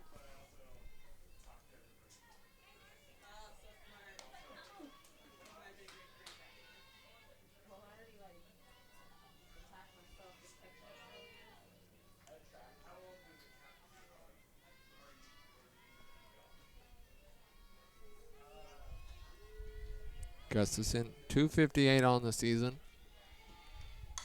Drops the bunt, and it's right back to the circle. Yider throws to first. Not in time.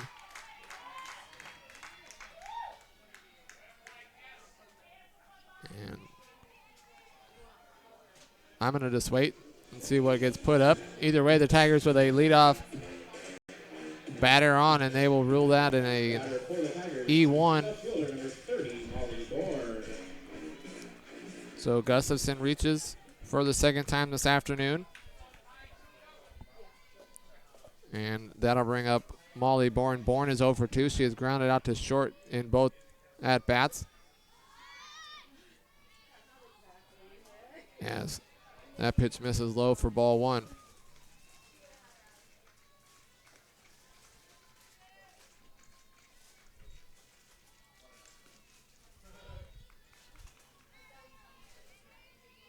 Bourne batting 180 on the season. Shows bunt early here and pulls back and slaps, and it's off of the third baseman, and then it rolls by the Tigers dugout. And then the throw to first rolls into right field, and that'll allow Gustafson to go to third and Bourne to second. So once again, we will wait and see how that gets scored. Either way, the Tigers now with runners on second and third and no outs.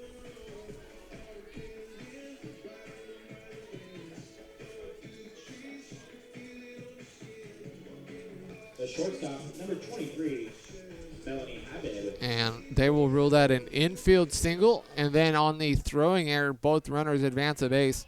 So up comes Melanie Habib with 2 on and no outs here in the 6th inning as the Tigers look to extend their 2-1 lead. As first pitch swinging is Habib for strike 1.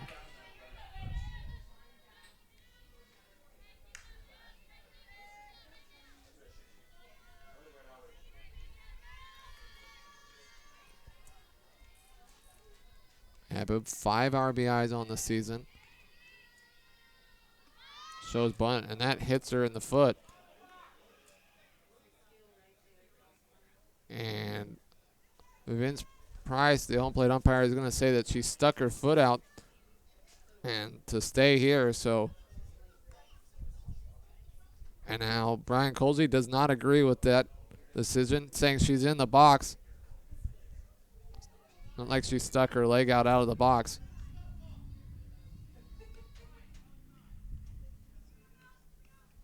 And Colsey still hollering.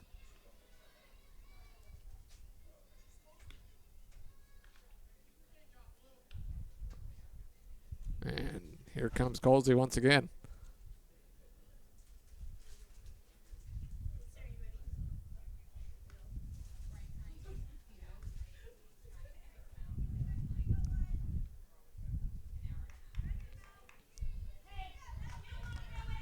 So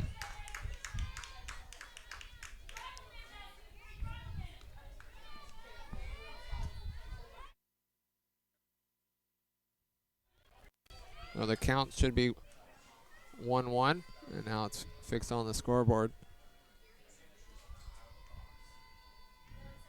And the 1-1, a slow roller right to the third baseman, Jerinin, who will look back. Gustafson, and now Gustafson breaks home and scores safely. So a nice job of base running there by Cassidy Gustafson on a slow ground ball to third. That they looked her back, and then the throw to first, and she just broke right away. So Gustafson comes in to score. The Tigers now lead 3-1. So Habib is retired 5-3. Gustafson comes in to score. Bourne down to third. So the throwing error on the Bourne base hit helps the Tigers score to make it 3-1. Had there not been a throwing error, it would have been first and second on that ball hit. In fact, that might have been a double play. As Taylor Brink steps in. Brink is 0 for 1. She walked and scored in the 5th.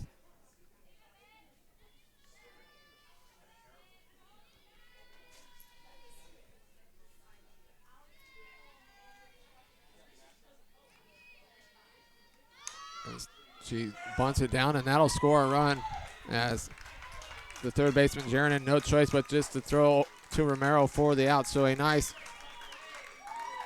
bunt there for Brink to get the run in. Her 3rd RBI of the season, and the Tigers now with 2 runs here in the 6th lead 4-1. The batter for the Tigers, center fielder number 12, Sarah Anderson.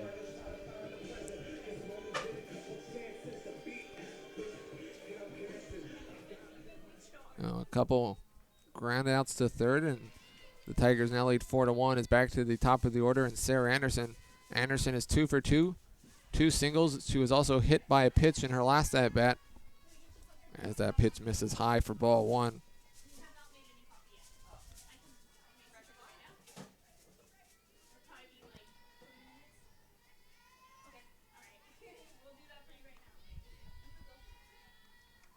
(1-0) chopped foul behind home. The inning started with an error, and then Bourne singled, and another error put 2 on in scoring position, and then the Tigers have found a way to get both of those runs in without the ball leaving the infield.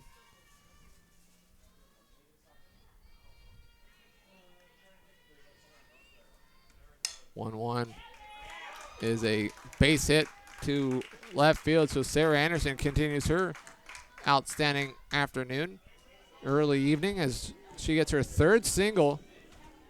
A 2-out base hit to left field to keep things going. The 3rd hit and the 4th time Anderson has reached base, and that'll bring up Haley Moran Rowan, who is 1 for 3. She had a beautiful bunt for a hit in her last at-bat, just right in front of home, and she quickly beat the throw down to first as first pitch from Yider misses for ball 1.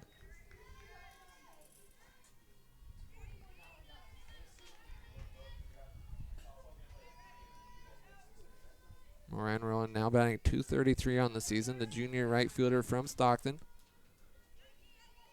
We started in every game this season for the Tigers as that is lined right back to the circle. Yider knocks it down and recovers in time to get the out at first. But the Tigers add to their lead with 2 more runs. We head to the 7th. Tigers leading 4-1 on PacificTigers.com.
We head to the 7th inning with Pacific leading Colgate 4-1 as the Tigers have gone to the bullpen and brought in Megan Walters, who has been outstanding this season coming out of the bullpen. Walters is 1-2 on the season with an ERA of 3.73. She does have 1 save and enters here with a chance to pick up her 2nd save of the season, as Walters in 30 innings has allowed 16 earned runs while walking 12 and striking out 11, as she looks to record the final 3 outs of game 1 of this doubleheader after Marissa Young went 6 innings, allowing just the 1 run, as the first pitch from Walters to Laterra is a called strike. Laterra is 1 for 2. Singled and scored in the 5th. She was at the plate last inning when the Raiders were thrown out. Kind of trying to get in a rundown to allow a run to come in and score, but Tigers were able to record the out before the runner from third was able to come in and score, and now a couple hopper to Zapatosny at second, who will make the easy throw to first for out number 1.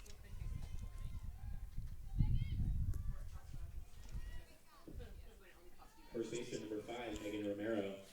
Well, that'll bring up first baseman Megan Romero, 0 for 1.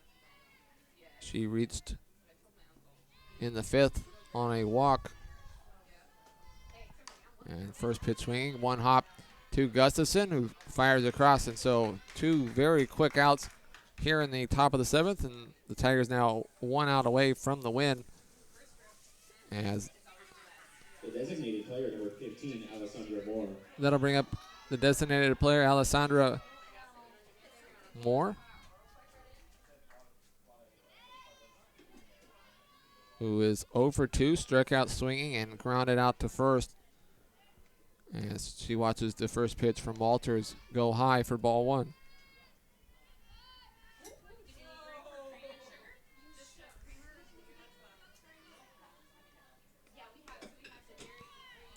1-0 misses inside for ball 2, and now Habib at short will quickly run over it for a very quick word with Walters. And now the 2-0 pitch is fouled straight back for strike 1.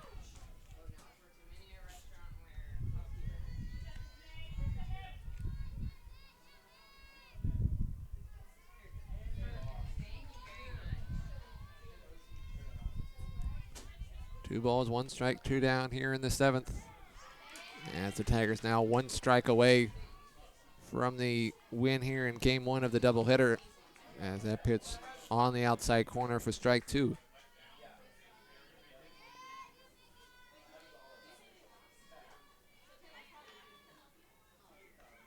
And down on strikes goes Morris. So Walters comes in, a 1-2-3 top of the 7th inning, and that'll do it here in game 1. As the Pacific Tigers will improve to 12-11. Well, Colgate with the loss will fall to 1-7. Your final line score: Colgate 1 run, 4 hits, 2 errors. They left 4 on base. Tigers 4 runs, 7 hits, no errors. They left 7 on base. The win will go to Marissa Young, who pitched 6 innings and allowed just 1 run. Young with the win improves to 6-4, while Brigitte Yider will pick up the loss to fall to 1-4. They'll have about 20-25 minutes before game 2 of the doubleheader, as the Pacific Tigers take game 1 of the doubleheader 4-1. This is Pacific Softball on PacificTigers.com.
Welcome back to Bill Simone Field as we get set for Game 2 of the doubleheader after the Tigers won Game 1 by the score of 4-1.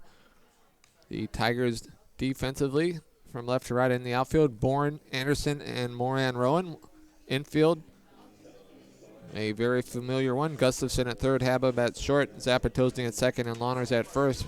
But behind the plate here in Game 2 is Jessica Pasco, as Sellers will get a game off from catching duties. While in the circle, the freshman from Colorado, Kenya Lindstrom. Lindstrom, making her 6th start of the season, is 2-3 with a 6.79 ERA. As in 22 2/3 innings, she's allowed 22 earned runs while walking 9 and striking out 12. So Lindstrom, the start here in the second game of the doubleheader, in part because Gustafson is needed to play third base And the starting battery for your Tigers in Game 2. with Behind the plates, Santos number 19, out Jessica with an Pasco. injury.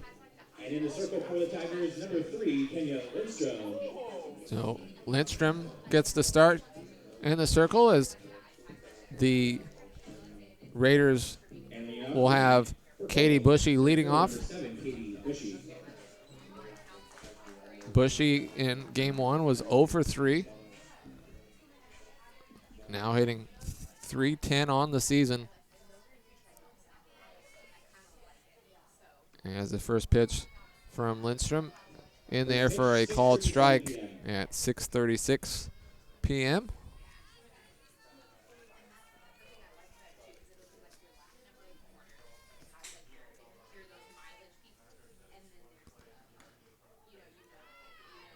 Oh, one misses outside.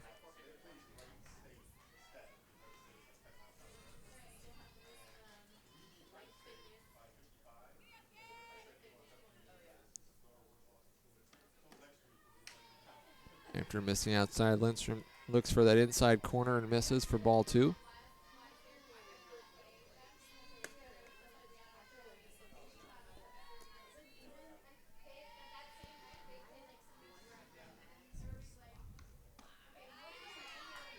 Lindstrom, who's half in the shadows, half in the sun.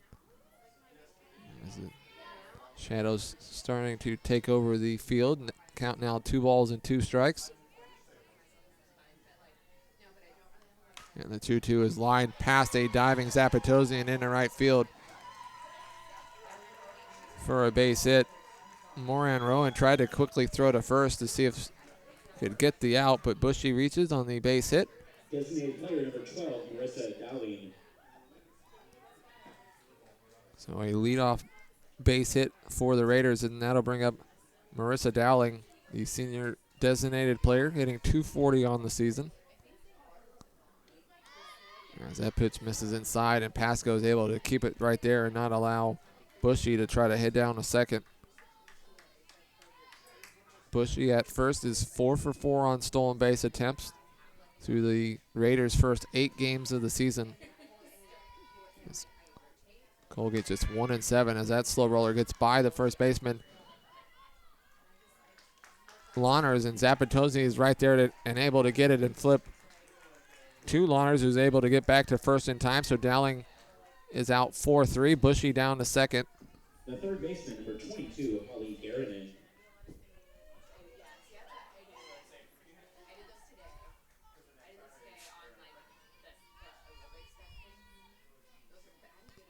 And that'll bring up Holly Garrison, sophomore, batting .273. An early chance for the Raiders with a runner in scoring position.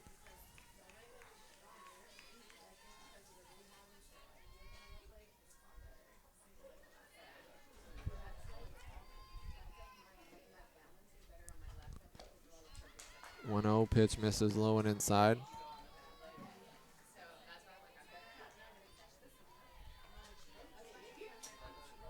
Lindstrom was last in action in the circle back on March 12th against Oregon. She was one of many Tigers to struggle against Oregon. As that comebacker right back to the circle, she looks to run her back to second before throwing to first for the out. So back-to-back groundouts. This one will go down 1-3 and now 2 down here in the first. The right fielder, number 10, Tara Brennan. Then I'll bring up Tara Grennan, the junior right fielder, batting .308 on the season. And it's the first pitch to Grennan from Lindstrom, misses low for ball one.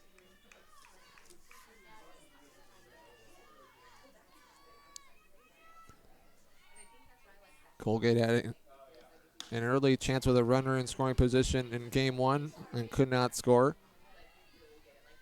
And the Tigers never trailed. Took an early 1-0 lead and was tied up, but then the Tigers responded to make it 2-1 and then 2 runs in the 6th. And they held on for the 4-1 win.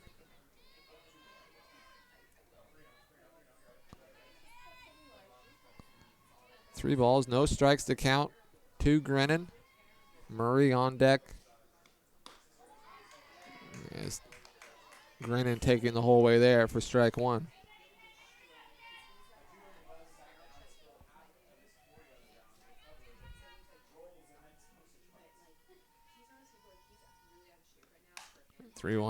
One hopper right to Gustafson at third, who will fire across for the final out of the inning. So the Raiders get a runner in scoring position, but do not score after half inning. Scoreless. You're watching Pacific Softball on PacificTigers.com.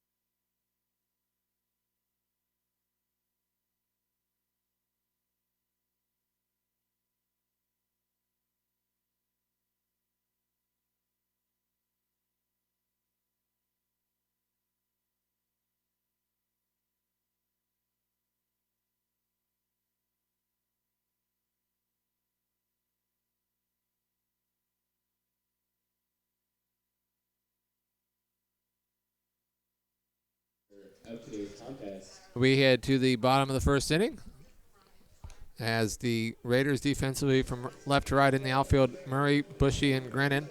In the infield, Garanin at third, Laterra at short, Gadiano at second, Romero at first, and White behind the plate. While in the circle here in game two for Colgate is a right-hander, Kyle Griswold, sophomore, starting in her first game this season, her 5th appearance. She is 0-2 with a 2.52 ERA. Has an 8 1/3 innings. She's allowed 3 earned runs while walking 4 and striking out 9. So Griswold, her first start of the season. A sophomore from Orange, California, as she will look to try to get Sarah Anderson out for the first time this afternoon. Anderson was 3 for 3 with 3 singles in the first game. Also was hit by a pitch. So Anderson has reached base 4 times already here today as the first pitch from Griswold to Anderson, a called strike.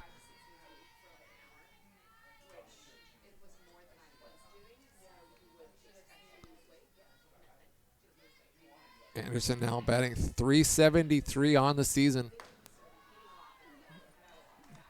As the 0-1 misses low.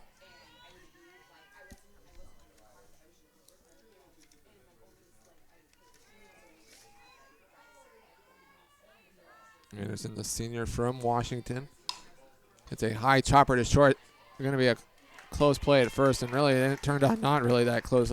The high hop, and by the time Laterra was able to field it, the speedy Anderson with her 4th base hit of the day. And the Tigers with a leadoff base runner. And now batting for the Tigers, the right fielder, number 4, Haley Moran-Rowan. So that'll bring up Haley Moran-Rowan. We'll see if she tries to bunt Anderson down a second. She tried to do that in the first game, in the first inning. For an illegal pitch, moved Anderson to second, and then Moran-Rowan eventually would strike out in that at-bat as that pitch misses well outside for ball 1.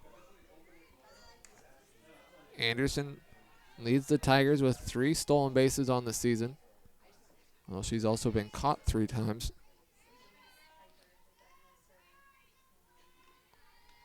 1-0 pitch is high, swung on a miss. Anderson will steal second.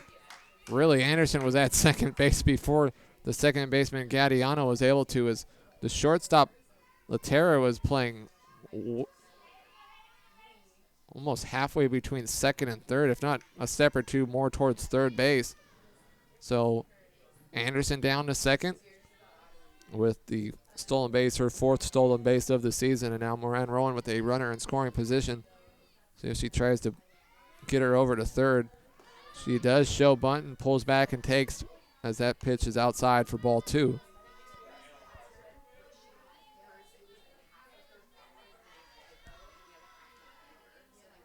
Be curious if Anderson might even try to steal third, and she can get a huge jump as the shortstop is way in front of her near third base, and the bunt is popped up, and a nice catch there by the catcher White on the pop-up bunt in foul territory. So Moran Rowan tries to get Anderson down to third, but unable to do so, popping out to the catcher in foul territory for out number 1. So that'll bring up Nicole Zapatosny, who had a surprising lead. Not too great of a game number 1. Couple softly hit balls by Zapatosny as she was held hitless in game 1. Now 313 on the season. Had been swinging a very hot bat over the last couple weeks with those 5 home runs coming here in the last 11 games. As the 1-0 on the inside corner for strike 1.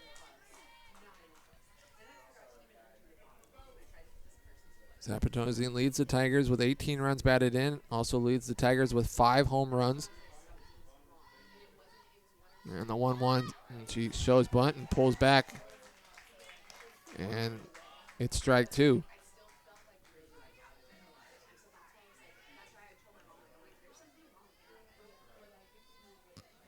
Field, or the infield, almost all in shadow. Some sunlight near the first base bag. In the eyes of the first baseman. And that ball is lined foul down the left field line. The best contact she's made so far today, although foul. Last night she hit one of the longest, hardest hit foul balls I've seen in quite some time. And the 1-2 pitch once again misses outside for ball 2.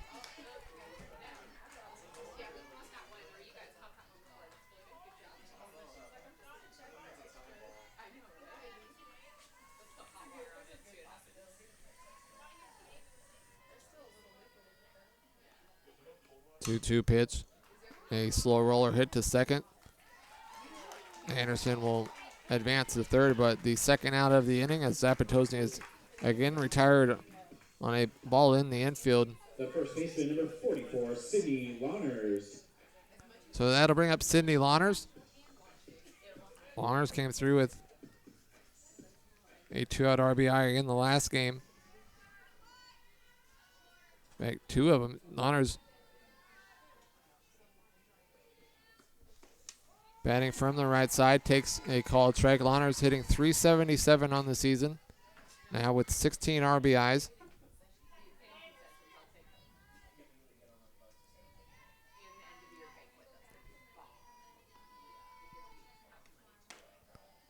That pitch tails back in towards the feet of Lawners for ball 1.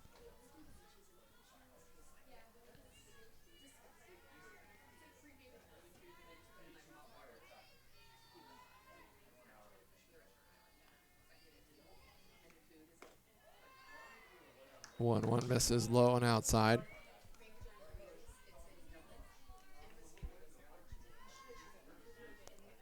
Colgate got a leadoff base hit in the top half of this inning, did not score. The Tigers leadoff hit here in the bottom half, looking to try to take the lead, and that ball is lined foul. Third base umpire and also Brian Colsey over there jumping out of the way.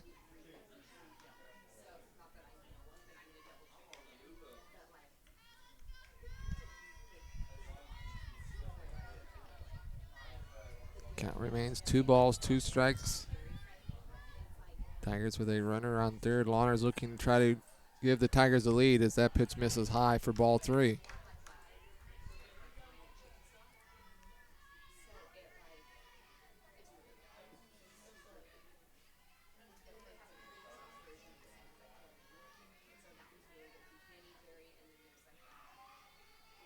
Full count pitch.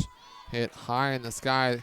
The second baseman, Gaudiano, will make the catch for the final out. So the Tigers get a runner in scoring position, but do not score after 1 inning scoreless between Colgate and Pacific on PacificTigers.com.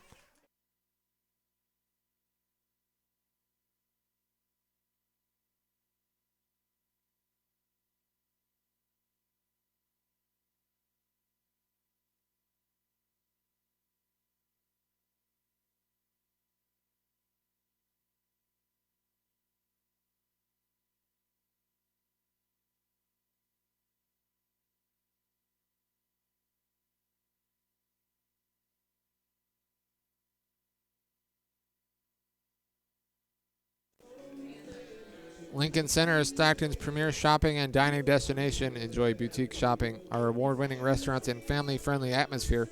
Conveniently located at Pacific Avenue and Benjamin Holt, less than 15 minutes from the University of the Pacific. Visit LincolnCenterShops.com for a list of stores that offer a discount to all UOP students. Lincoln Center, always in style. And also the Scholar Share Tiger Pack is back for just $36. You can grab 4 tickets, 4 hot dogs, and 4 sodas to any Pacific softball game. It's the best value in town. For more information about the Scholar Share Tiger Pack, head online to PacificTigers.com/TigerPack. After both sides got a leadoff hit, neither side able to score in the first inning as we head to the top of the second inning with the 5, 6, 7 part of the Raiders batting order due up as left fielder Julianne Murray will lead it off. Murray batting .217 on the season. Junior batting from the right side against Tigers freshman starter Kenya Lindstrom as that pitch misses low for ball 1.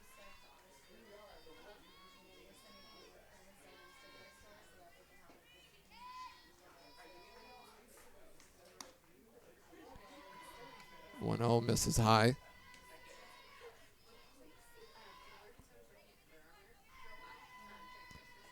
Mentioned most of the games the Tigers have won here at home this season have been high scoring, but it was a low scoring 4-1 win here in game 1 of the doubleheader.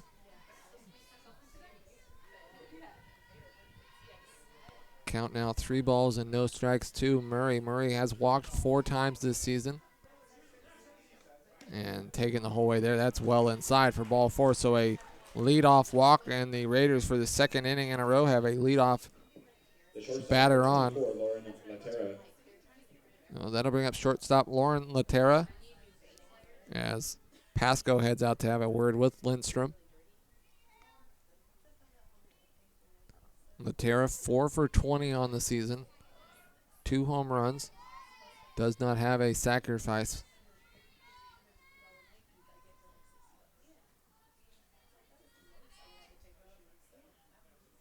As she shows bunt, and that pitch misses low and inside for ball 1.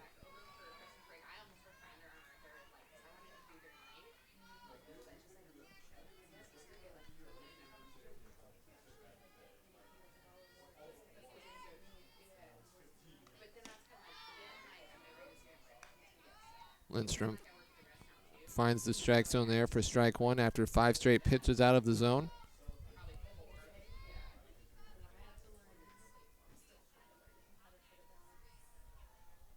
Laterra shows bunt, gets the bunt down, and then hits the batter while still in the box, so that'll just be a foul ball. And the count now goes to 1 ball and 2 strikes. Lindstrom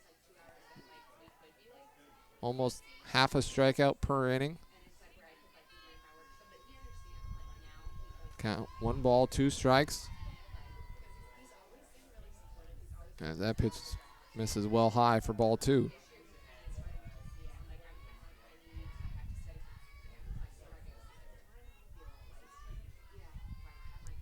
Field now all in shade. As the 2-2 misses high for ball 3. You can see Zapatozny at second, where she's standing, kind of shielding her eyes, as is the right fielder Moran Rowan. And now the full count pitch from Lindstrom is hit to right, and it hangs up, and Moran Rowan will make the catch, and that'll be one of the easiest double plays the Tigers will have all season, as Murray taking off on contact thought that was going to be a base hit when a rounded second was on her way to third when Moran Rowan made the catch. So the double play, 9-3, and just like that, the bases are empty and 2 outs, and up comes catcher Pammy White. White batting .250 on the season. Watches the first pitch from Lindstrom hit the outside corner for strike 1.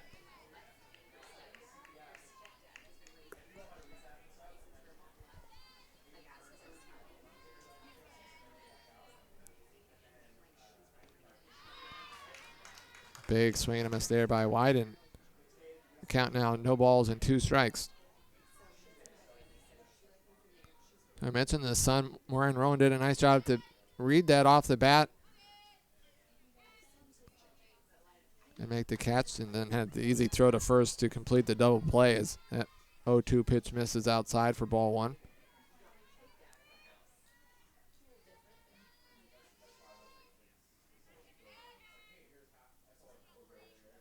One, two, misses low for ball 2.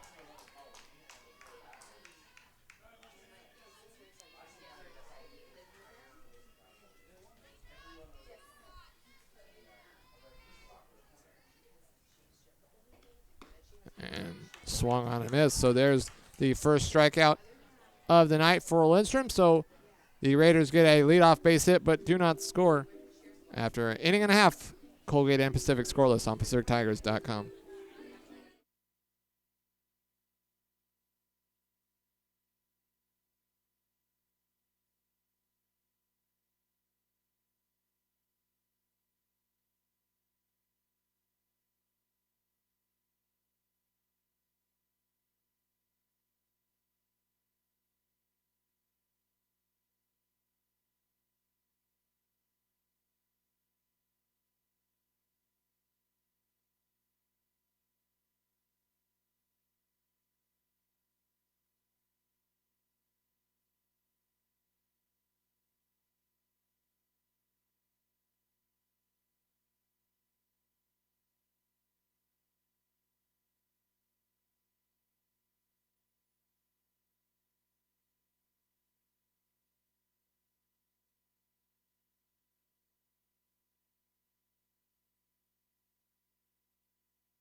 We head to the bottom of the second inning with no score between Colgate and Pacific, as the Tigers will have the 5, 6, 7 part of their order due up, as Rachel Sellers will lead it off. Sellers, the normal everyday catcher for the Tigers, Player number 10, Rachel Sellers. getting a break from having to catch here in game 2 as Sellers, the designated player here in game 2. Sellers on the season batting .353 as the first pitch from Griswold to Sellers, a called strike.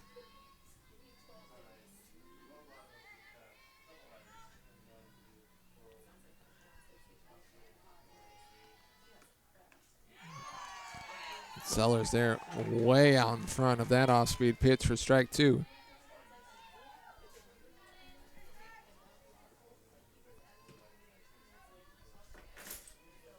Tigers had a leadoff base hit in the first and did not score.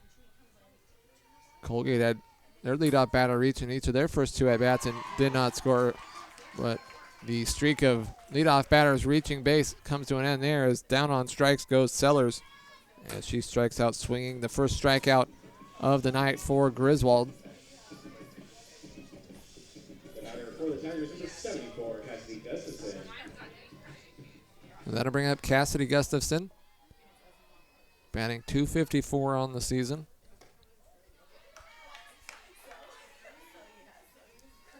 The first pitch from Griswold misses for ball one.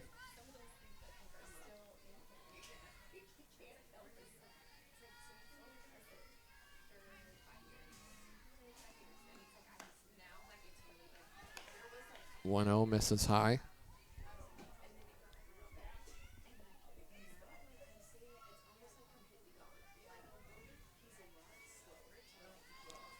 Very little wind. The flag in right center, perfectly still, straight down as the 2-0 popped straight back over our heads and out of play.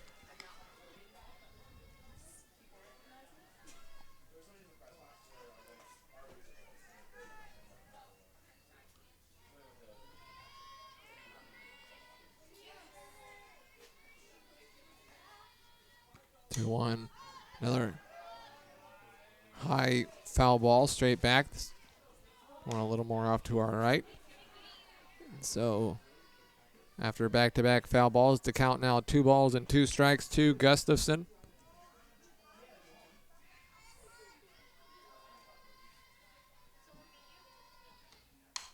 Who hits another ball in the sky. This one is in fair territory as the right fielder Grennan will call off the second baseman Gattiano to make the catch in shallow right field for out number 2. So after Anderson's leadoff single in the first, Griswold has now retired 5 straight. As with 2 outs and no one on, up comes Molly Bourne.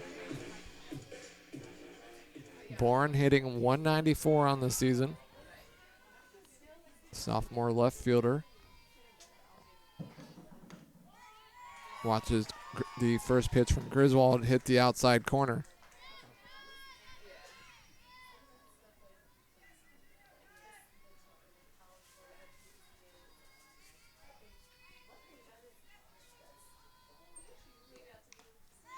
Oh, one foul tipped into the catcher's glove for strike 2. Lights have been turned on, starting to take effect, although still sunny skies. As we just passed the 7 o'clock hour here in Stockton. And now the 0-2 is fouled down the right field line, and that'll land despite Romero and Gattiano both giving chase. As Bourne kind of just reached out and extended to stay alive.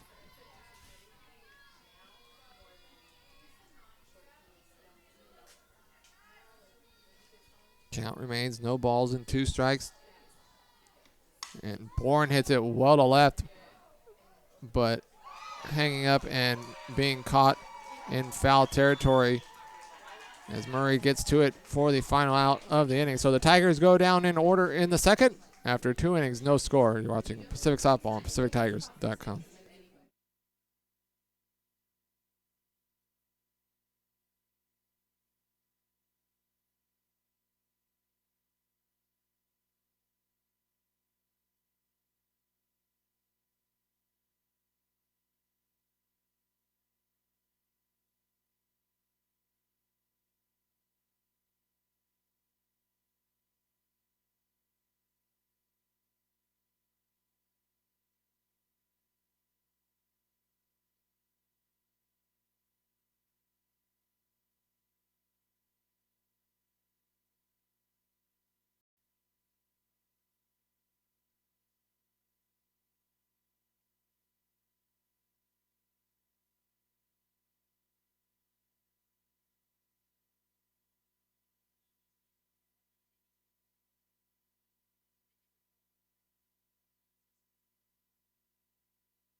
We head to the top of the 3rd inning. No score between Colgate and Pacific as the 8-9-1 part of the Raiders order due up here in the 3rd inning against Kenya Lindstrom, who threw 2 innings, has allowed just 1 hit, 1 walk, and has struck out 1.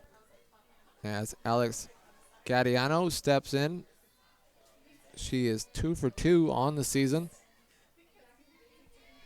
Came in as a defensive replacement in game 1 and then had a base hit in her lone at bat. His first pitch swing fouled straight back into the net for strike 1.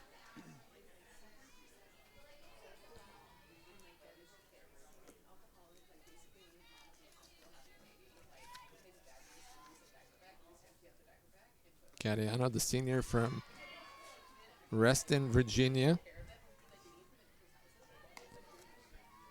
Once again, swings and fouls it back into the net for strike 2.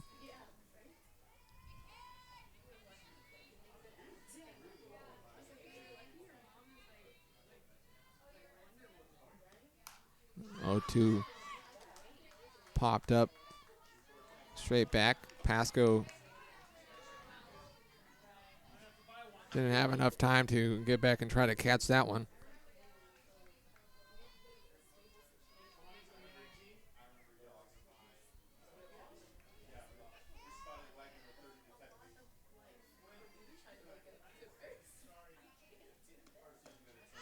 And the swing and a miss there. So back-to-back strikeouts recorded by Lindstrom. First the final out of the second, and now the first out here in the 3rd inning as Number 5, Megan Romero. the Raiders had the leadoff batter reach in each of the first 2 innings.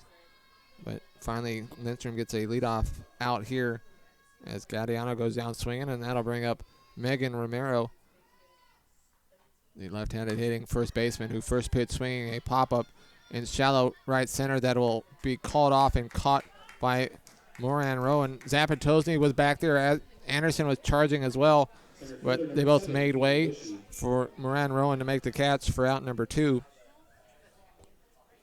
Back to the top of the order, and Katie Bushy. Bushy led off game 2 with a base hit to right. He then was stranded at second as she's first pitch swinging. Ground ball hit to Habib, who dove and no chance to get up and even try to make a throw for the out. So an infield single for Bushy, her second hit of the night. And so a 2-out base runner as up comes Marissa Dowling.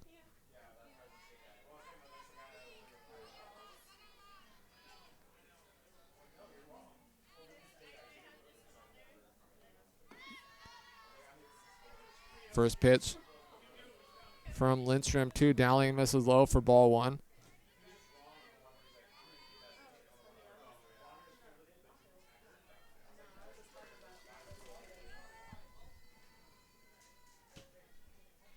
Bushy, the runner at first.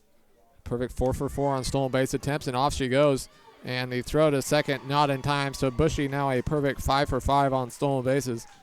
Almost as I'm getting it out of my mouth, off she goes and into second. So the Raiders will have a runner in scoring position with 2 outs. And the count now 2 balls and no strikes.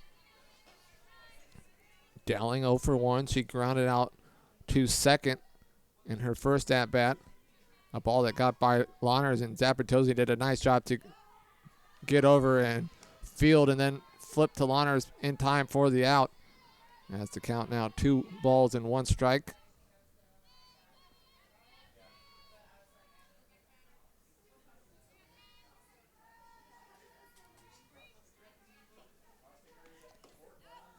Lindstrom looking for that inside corner, misses for ball 3.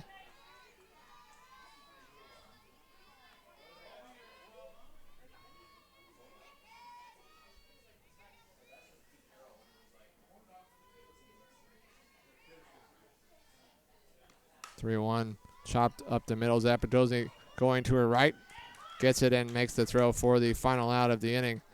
So the Raiders get a 2-out base hit, but do not score after 2.5 innings. We're scoreless here at Bill Simone Field. You're watching Pacific Softball on PacificTigers.com.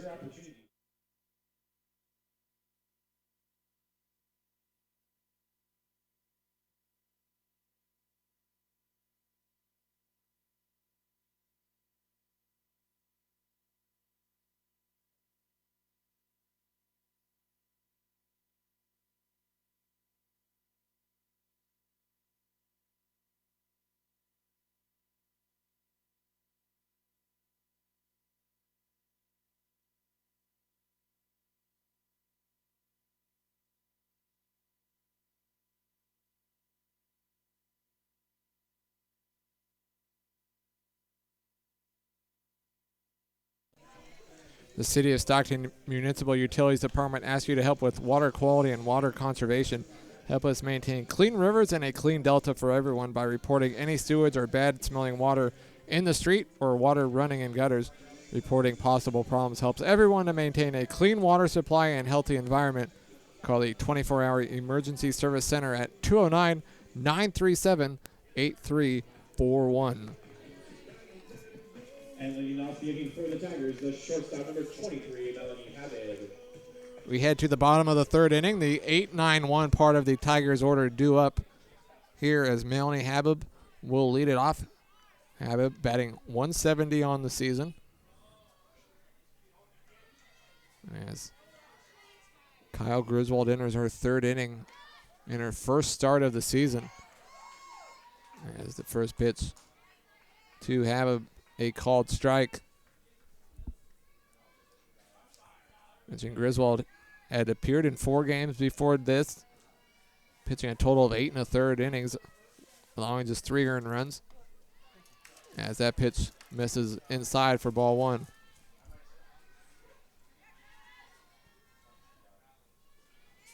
Griswold through 2 innings has allowed just 1 hit, no walks, 1 strikeout.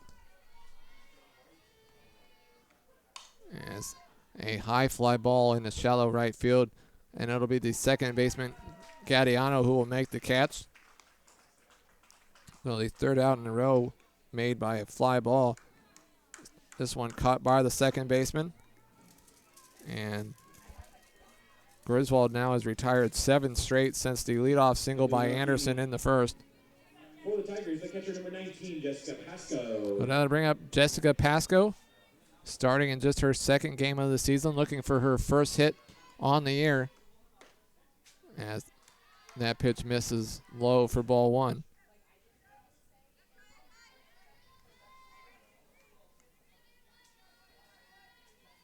Just her 6th at bat. Pasco's 0 for 5 on the season.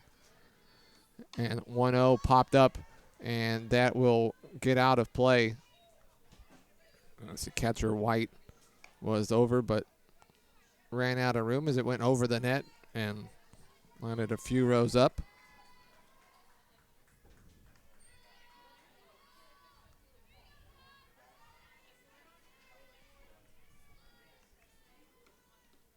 One bounces in the dirt. After Pasco, it's back to the top of the order. And Sarah Anderson, who has not been retired yet today.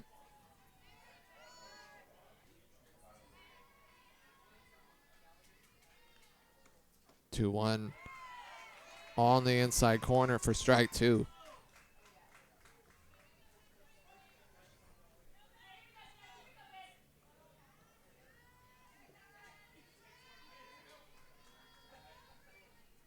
Corner infield playing a step or 2 in, as it's a 1 hopper right to the third baseman, Jeranen, who's been very busy over there all day. So Pasco is retired 5-3 for out number 2. For the Tigers, center fielder number 12, Sarah Anderson. Well, back to the top of the order, Sarah Anderson had an infield single in the first, was 3 for 3 with 3 singles, and also reached on a hit by pitch in game 1. So 4 for 4 on the day. Reached base all 5 at-bats as that pitch bounces in the opposite batter's box for ball 1.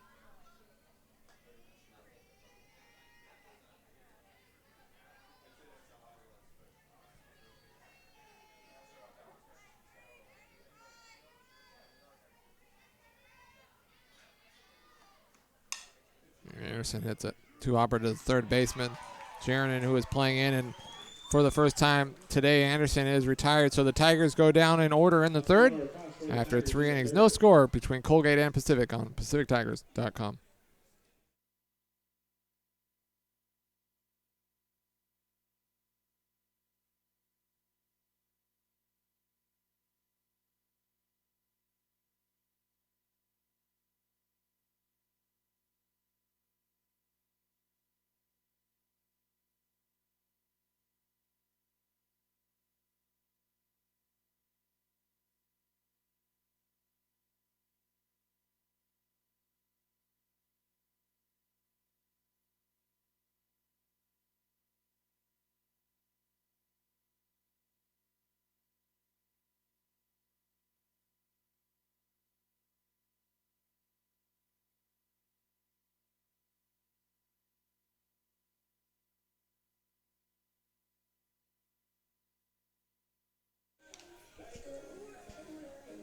fresh, made-to-order, classic, and boneless wings with handmade sides and dips. For the nearest location or to order online, visit wingstop.com. And don't forget to stop by the snack bar. As we head to the They're open and serving. And they fourth take inning, both credit card.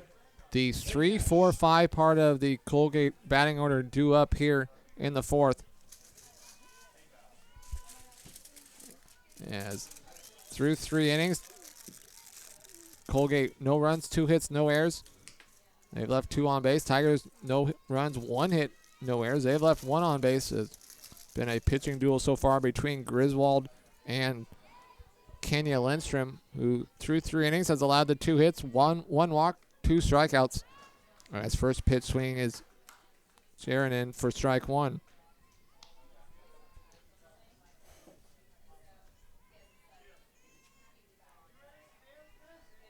Lindstrom had retired 4 straight before a 2-out infield single, but then she got Dowling the ground out to lead to end the third, as one hopper right back to the circle. Nice job there by Lindstrom to snag it, and then she takes a couple steps towards first before flipping at 2 lawners for out number 1. Well, the second time tonight, Jaron has grounded back to the circle. And now that'll bring up Tara Grennan, the junior right fielder. And while the conversation in the circle, a good time to remind you, the Scholarshare Tiger Pack is back for just $36. You can grab 4 tickets, 4 hot dogs, and 4 sodas to any Pacific softball game. It's the best value in town. For more information about the Scholarshare Tiger Pack, head online to pacifictigers.com/Tiger Pack. As the first pitch to Grennan swung on a miss for strike 1.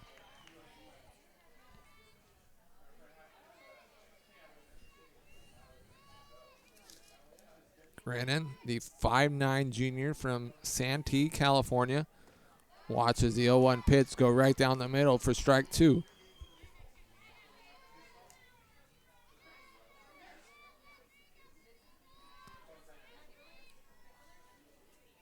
Light's taking a much fuller effect now as the skies darken. As the 0-2 pitch misses high for ball 1.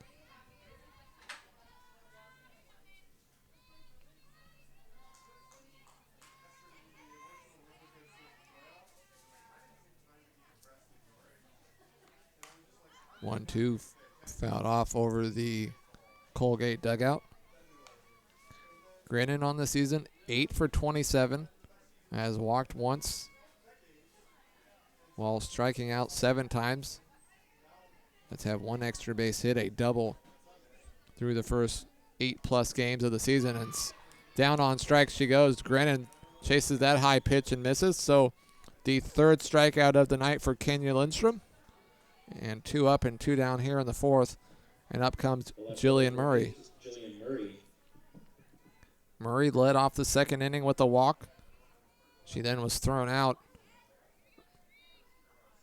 during a double play on a fly ball to right field that she was rounding second as it was being caught in right field. As the first pitch to Murray misses for ball 1.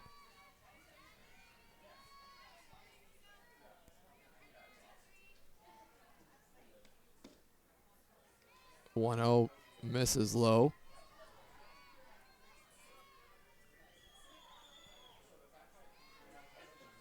Lindstrom now up to 50 pitches on the night.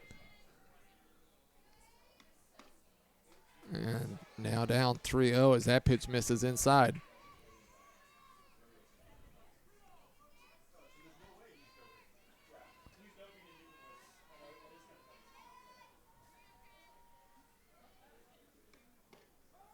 And taking the whole way there is Murray for strike 1.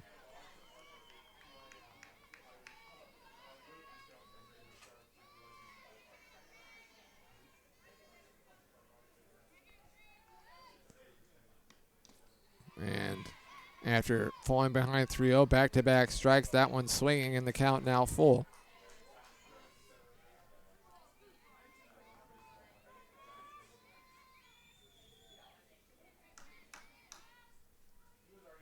And the 3-2 chopped to Habib at short, who makes the throw for the final out of the inning. So the Raiders go down in order in the fourth after 3.5 innings, no score on PacificTigers.com.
We head to the bottom of the fourth inning. The 2-3-4 part of the Tigers order due up here against Kyle Griswold, who's had an outstanding start so far here tonight. Griswold, 3 innings, allowed just 1 hit, no walks, 1 strikeout. And leading off the inning for the Tigers, right fielder number 4, Haley Moran-Rowan. Haley Moran-Rowan to lead it off. She had her bunt caught in foul territory in her first at bat, and she takes a called strike.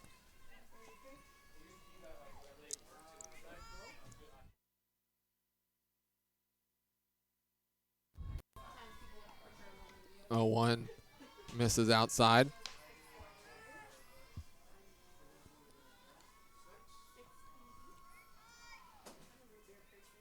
Haley Moran-Rowan, the right fielder from Stockton.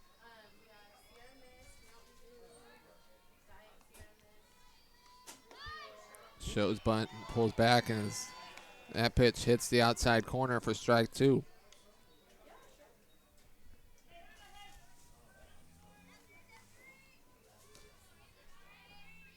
Tigers had a leadoff hit in the first by Anderson, and since 9 straight have been sat down by Griswold, as that's hit on the line right to the shortstop, Latera, who makes a nice catch as she falls down to her knees. So Moran-Rowan is retired on the line out to short for out number 1 here in the fourth. Second baseman number 7, Nicole Zapatozny. So that'll bring up Nicole Zapatozny, who has been held without a hit so far here today. See if she can maybe perhaps connect on one and all of a sudden give the Tigers the lead as that pitch misses for ball 1.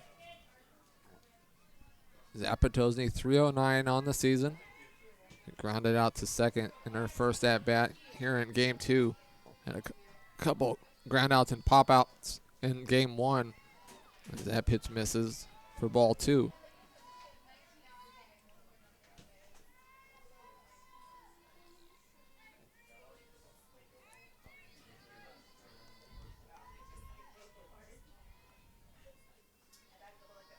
Two-0 misses inside for ball 3.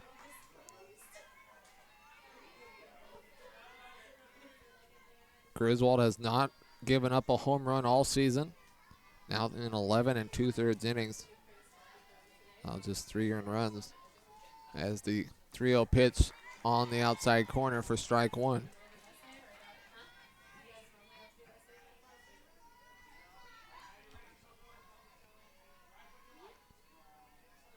Zapatozny, 5 doubles, 5 home runs on the season. Leads the Tigers, 18 runs batted in.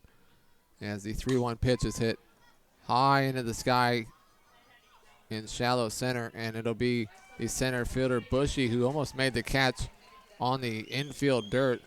So Zapatozny gets under that one and flies out for out number 2. Number 44, Sydney Lawners. So that'll bring up Sydney Lawners with 2 outs and no one on. Lawners 0 for 1 popped out to second in her first at-bat, now hitting .370 on the season. As she watches the first pitch from Griswold hit the outside corner.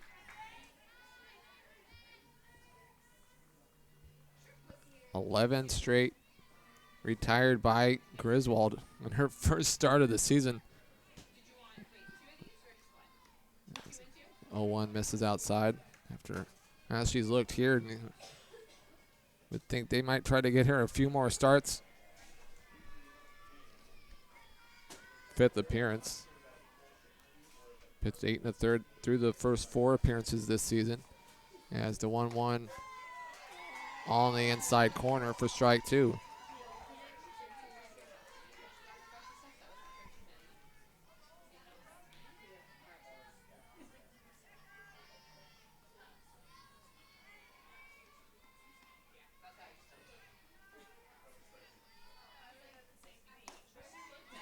After hitting the inside corner, Griswold looks for the outside corner and misses, and the count now goes to 2 balls and 2 strikes.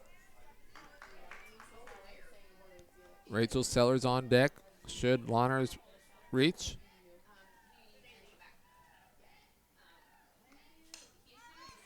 As Lahners battles to foul that off and stay alive.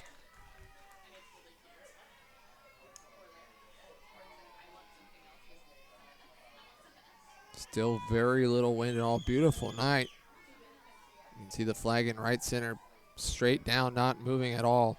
As the 2-2 pitch once again is hit.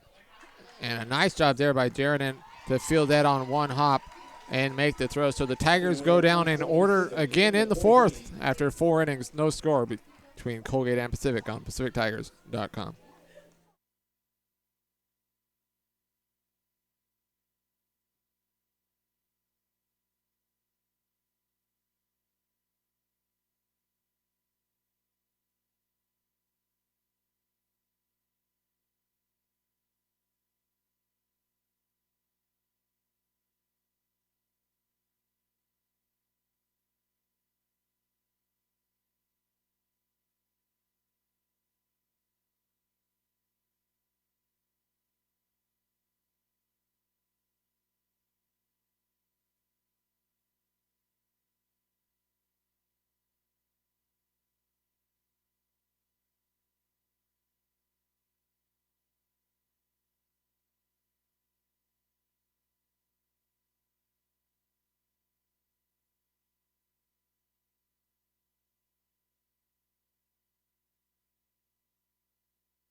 We head to the top of the 5th inning.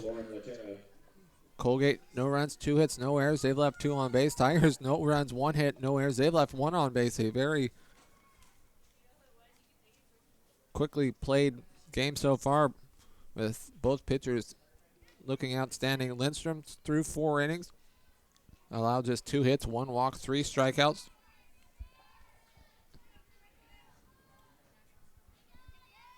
As the 6, 7, 8 part of the Raiders order due up here in first pitch swinging is Laterra, as she fouls that out of play for strike 1. Laterra flew out to right field in her first at-bat. Now hitting .190 on the season.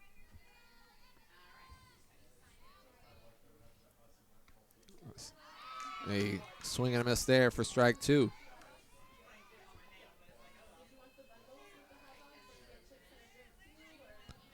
Lindstrom had retired 4 straight, 8 of the last 9, with the lone hit being an infield single. As the 0-2 fouled straight back. She had to be on top of her game as Kyle Griswold has thrown 4 scoreless innings as well. In fact, Griswold has retired 12 straight after the leadoff single in the first by Sarah Anderson. As the 0-2 fouled off once again down the right field line.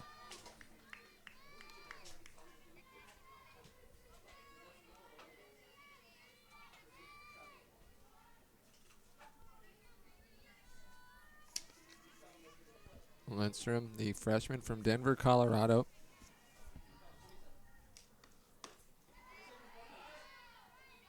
Misses high for ball one.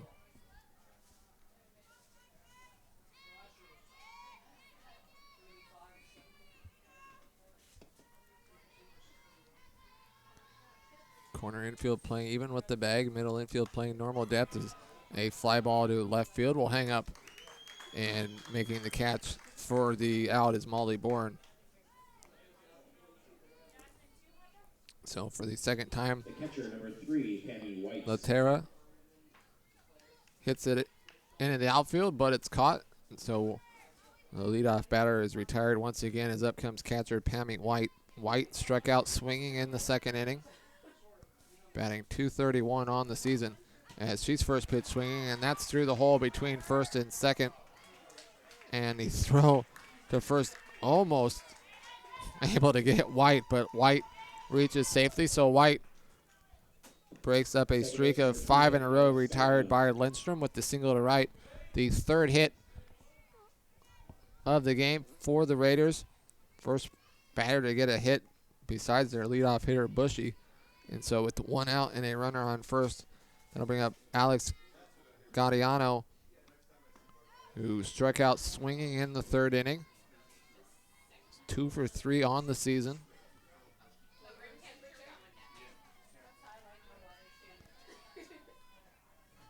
White at first is 1 for 1 on stolen base attempts this season, as a slow roller foul down the third base line will make it 1 ball and 1 strike.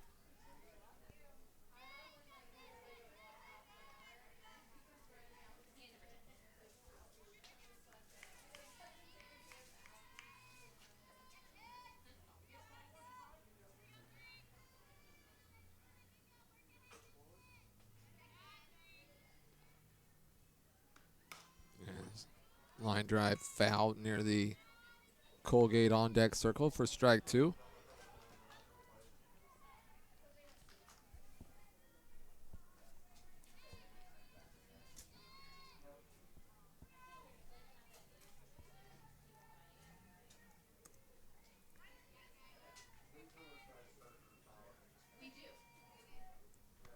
One, two, misses high.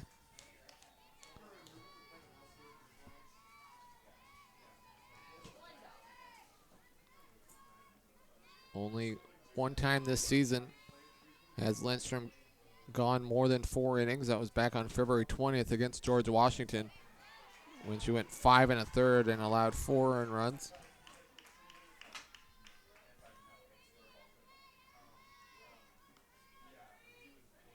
Only once this season did she have an outing without allowing a run, and that was her very first outing when she pitched 1 scoreless inning against North Florida.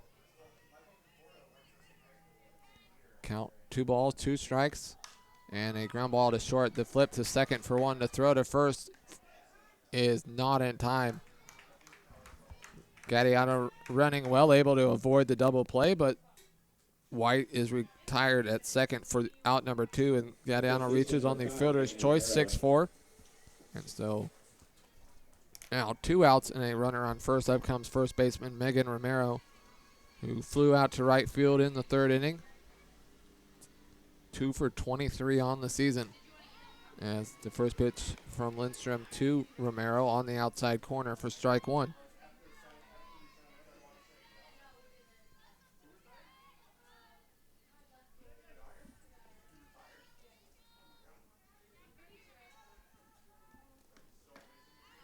A 1 swung on a miss. Similar location to the first pitch. This time Romero swings and misses. Lindstrom 3 strikeouts on the night, has allowed just 3 hits and walked 1. As the 0-2 again outside, and it's a slow roller hit to Zapatozzi, who will make the short flip to first for the out. So the Raiders get a base hit but do not score. After 4.5 innings, we're scoreless. This is Pacific Softball on PacificTigers.com.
We head to the bottom of the 5th inning. No score between Colgate and Pacific.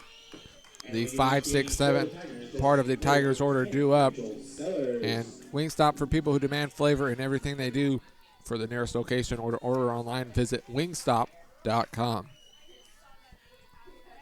Sellers 0 for 1. Struck out swinging in the 2nd inning. As the first pitch from Griswold misses low for ball 1. Griswold through 4 innings has allowed just 1 hit, no walks, 1 strikeout, 54 pitches. And she's had an outstanding first start to her season. Did see a pitcher head down to the bullpen area between innings, and there's a leadoff base hit for Rachel Sellers. So the streak of 12 in a row retired by Kyle Griswold comes to an end with Sellers' leadoff base hit to center. Sellers hit that ball well. Right back up the middle, and that'll bring up Cassidy Gustafson. But before that, a pinch runner will come in for Sellers.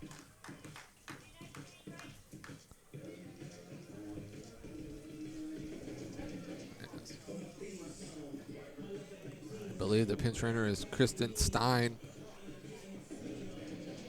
Wait to see. And pitch running at first base for the Tigers, number 1, Kristen Stein. And it is Kristen Stein.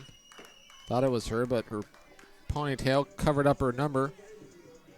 So Stein to come in and pinch run for Sellers, who led off the inning with a base hit, and up comes Cassidy Gustafson. Gustafson is 0 for 1 here in game 2. She flew out to right field back in the 2nd inning, now hitting .250 on the season. See if she tries to advance the base runner with the bunt, and she does show a bunt late and misses for strike 1.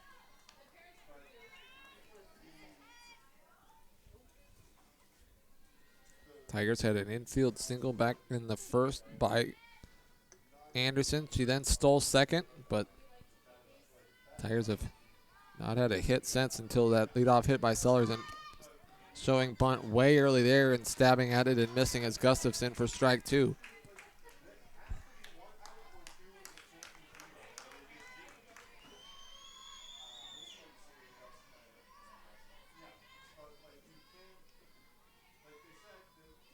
Gustafson did have 2 sack bunts on the season, and now forced to swing away. That one's fouled straight back, and the count remains no balls and 2 strikes.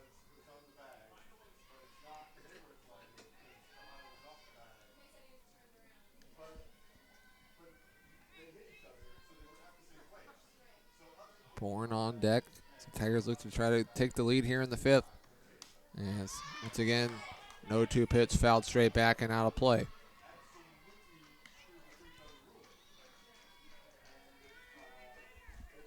And now Brigitte Yider, the game 1 pitcher, is now running down to the bullpen area. The 0-2 once again misses inside for ball 1.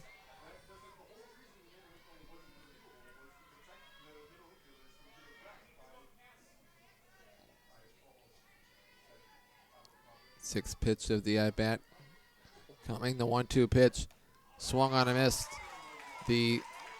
Just the 2nd strikeout of the night for Griswold, but a big strikeout there. Number 30, Molly Bourne. After giving up the leadoff base hit, Gustafson unable to get the bunt down and then strikes out swinging for out number 1. And that'll bring up Molly Bourne. Bourne flew out to left field in her first at bat as she swings and misses. The Stein is off and into second safely. A stolen base, the 2nd stolen base of the game for the Tigers. So taking a chance after unable to get the bunt down. Tigers send Stein and she steals second base. And so the Tigers will have a runner in scoring position with just 1 out as Bourne looks to try to drive in her 6th run of the season and give the Tigers a lead here in the 5th. 0-1 is hit a slow roller to first that Romero will easily take to first for the 2nd out. Stein down to 3rd, but now 2 outs. That'll bring up Melanie Habib. Shortstop number 23, Melanie Habib. Habib 0 for 1. She popped up to second in the third inning. 6 RBIs on the season. As that pitch hits the inside corner for strike one.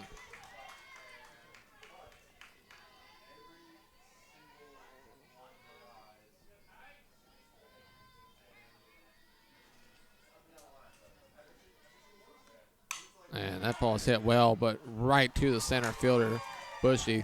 So the Tigers get a leadoff base hit, but do not score. After 5 innings, we're scoreless between Colgate and Pacific on PacificTigers.com.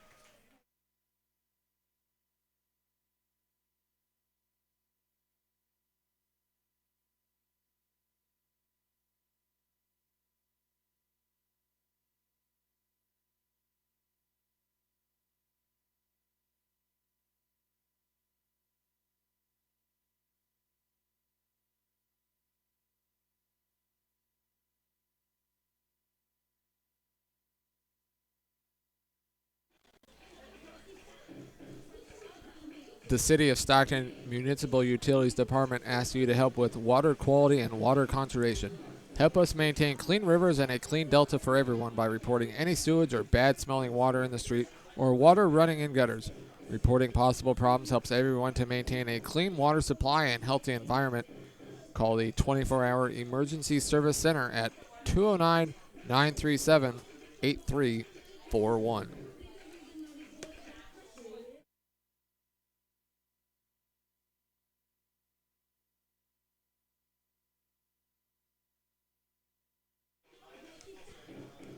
We head to the top of the 6th inning. Colgate, the center fielder number 7, Katie Bushy. The top of the order due up for the Raiders here in the 6th inning.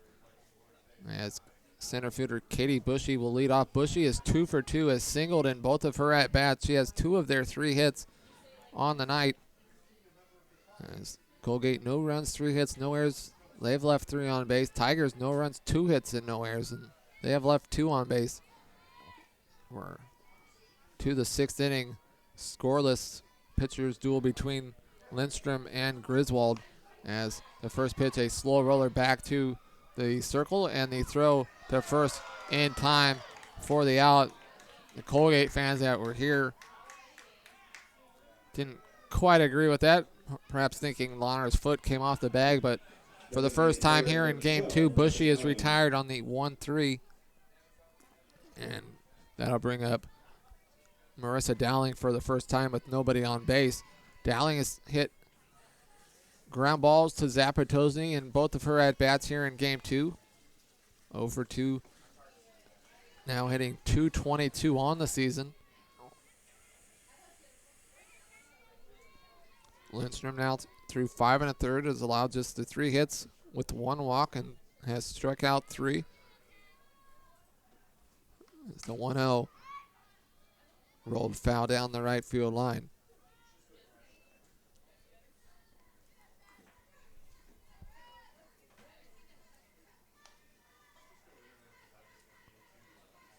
Lindstrom 2 outs away from her longest outing in her college career. She did go 5 1/3 and allowed 4 earned runs in a win over George Washington. So far here tonight, 5 1/3 scoreless. As that's hit right to Zapatozny at second, who will make the throw to Launer. So Dowling is retired for the 3rd time tonight on a ground ball to second. And Lindstrom now has thrown her longest game of her college career. As with 2 outs and no one on, that'll bring up Holly Jerinin, who's 0 for 2. She's grounded out both times back to Lindstrom in the circle. As first pitch swinging a high fly ball to center field. Anderson will make the catch on the warning track. So a well-hit ball there by Jerinin, but Anderson there for the putout. Colgate goes down in order in the top of the 6th. We are scoreless. You're watching Pacific Softball on PacificTigers.com.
We head to the bottom of the 6th inning. No score here at Bill Simone Field between the Colgate Raiders and the Pacific Tigers, as the Tigers will have the 9-1-2 part of their order due up here in the 6th inning against Kyle Griswold, who's had one heck of an outing here tonight for the Raiders. Her first start of the season. So far through 5 innings, she's allowed just 2 hits, no walks, and has struck out 2, as Jessica Pasco will look to get things going here for the Tigers. Pasco grounded out to third in her first at-bat. First pitch swing lines it foul over the Colgate dugout for strike 1. Pasco on the season 0 for 6. So looking for her first hit of the season.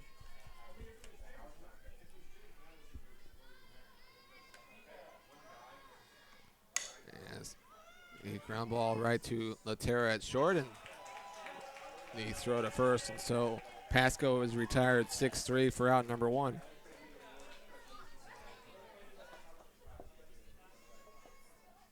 Now back to the top of the order, and Sarah Anderson. Anderson 1 for 2. Center fielder number 12, Sarah Anderson. Anderson had reached base in 5 straight at-bats today before grounding out to third in her last at-bat. Now bats here with no on and 1 out. As the pitch misses outside for ball 1. Griswold up to 68 pitches.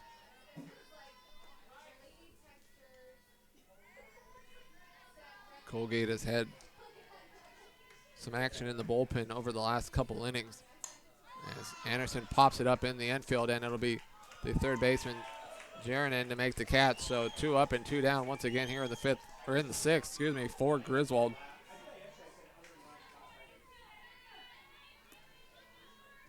Griswold had given up the leadoff base hit to Anderson and then retired 12 straight before the leadoff single by Sellers in the 5th inning, but now 5 straight sat down, and up comes right fielder Haley Moran-Rowan, who has popped out to the catcher in foul territory and also lined out to the shortstop, as the first pitch from Griswold misses well outside and in the dirt for ball 1.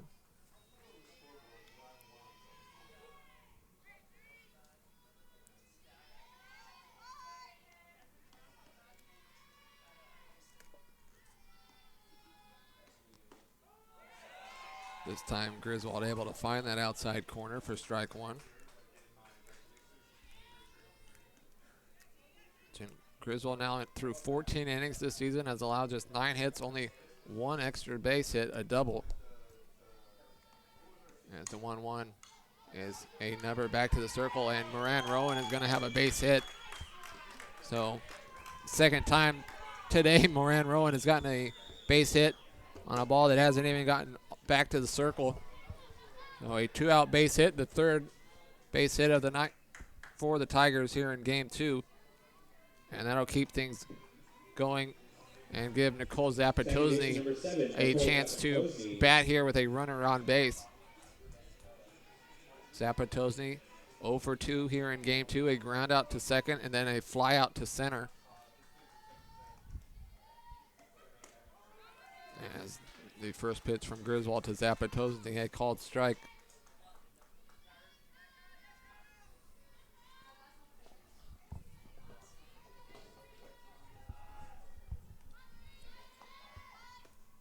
Oh, 1 in the dirt.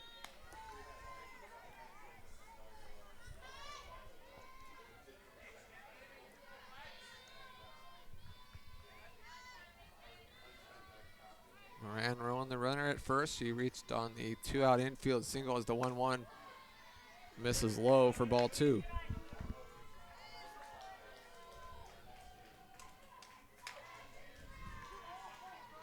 Tigers dugout making some noise, cheering on Zapatozny. As the 2-1 is inside for ball 3.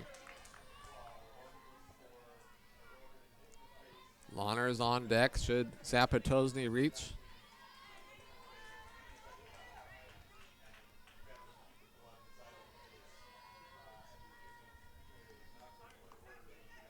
The 3-1, and Zappadozi extends to go after that one, and it's caught by the second baseman, Gaudiano, right behind first. So the Tigers get a 2-out base hit, but do not score.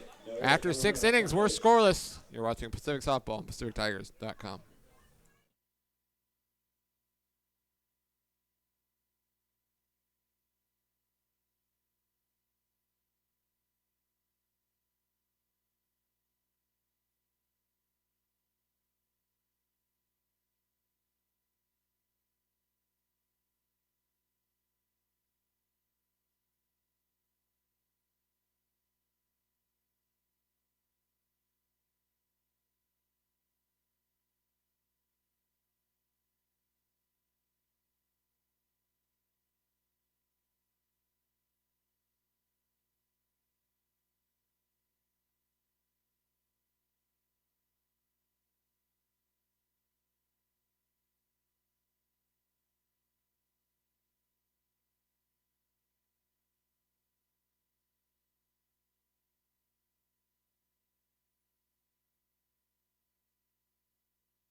Lincoln Center is Stockton's premier shopping and dining destination. Enjoy boutique shopping, our award-winning restaurants, and family-friendly atmosphere.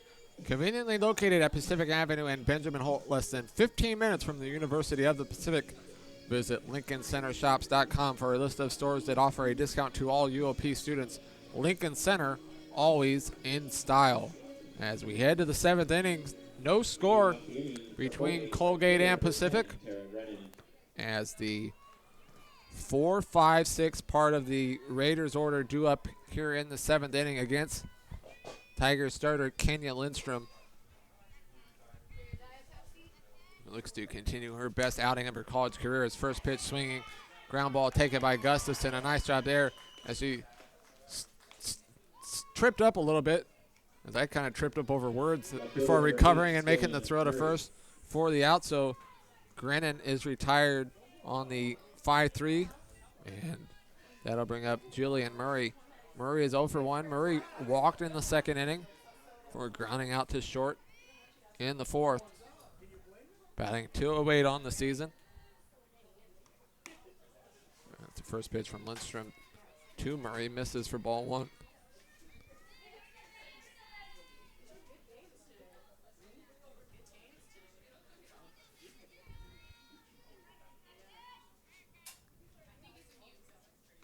Off-speed pitch there.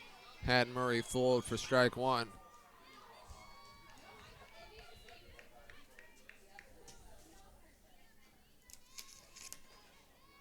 Murray, the junior left fielder, batting from the right side, watches that 1-1 pitch miss low for ball 2. Tigers in the bottom half of the inning will have the 4, 5, 6 part of their order due up.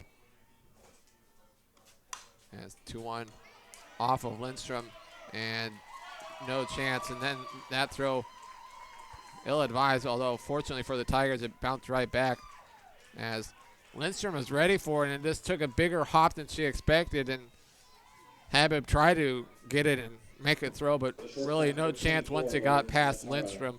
So Murray, the infield single, she reaches base for the 2nd time here tonight.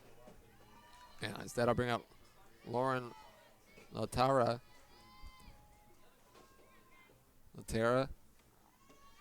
Fooled on that pitch for strike 1. 0 for 2. She's flied out to right and flied out to left. Batting 182 on the season.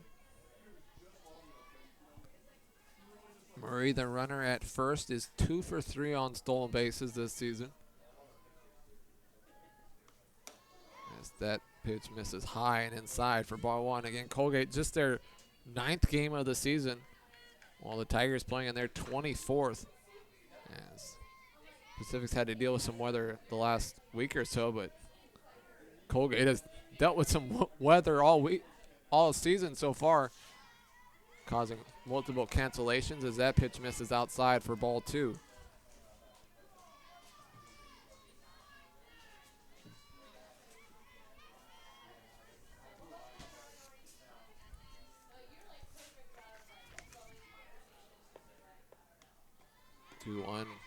is inside and low for ball 3.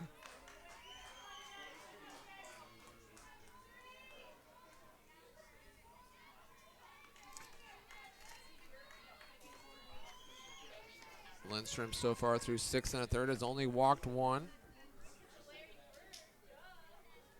And the 3-1 is grounded to Habib. She will go to second for 1, and that's all they get. But they get the lead off, or the lead runner, Murray, at second for out number 2, as the Tare reaches on the fielder's choice.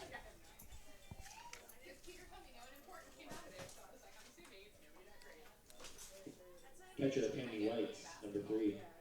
So that'll bring up catcher Pammy White, who is 1 for 2. She singled in the 5th, struck out swinging in the 2nd.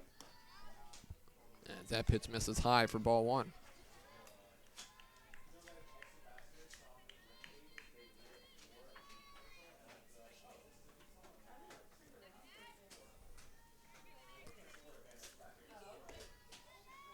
One 0 pitch misses low.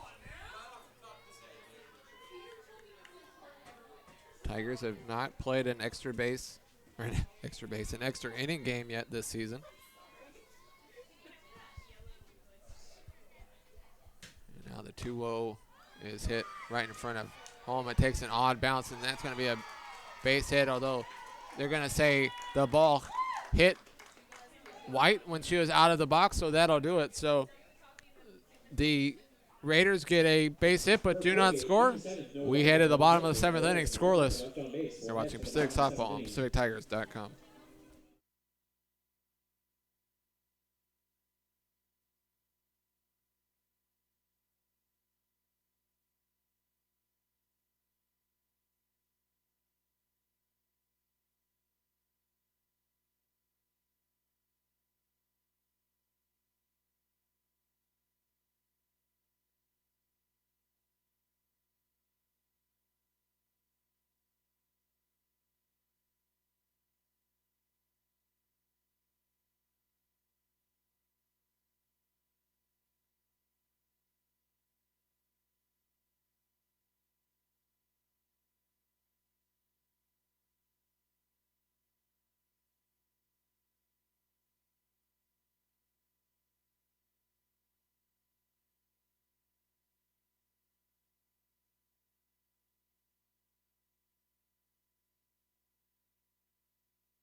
We head to the bottom of the 7th inning. Tigers looking for a walk-off victory as the 4-5-6 part of the Tigers order due up here in the 7th inning, as Sydney Lawners will lead it off against Kyle Griswold, who through 6 innings so far has allowed just 3 hits, no walks, and has struck out 2. Lawners 0 for 2, popped up to second and grounded out to third. As that pitch misses the inside corner for ball 1.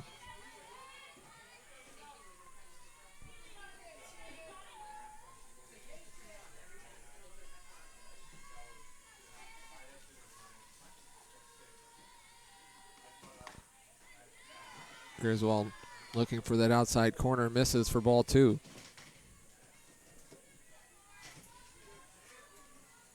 Griswold has not walked the batter. Lawners with good power, 5 doubles, 3 home runs. Perhaps she's given the green light here to try to swing away, and she does not, as that misses outside for ball 3.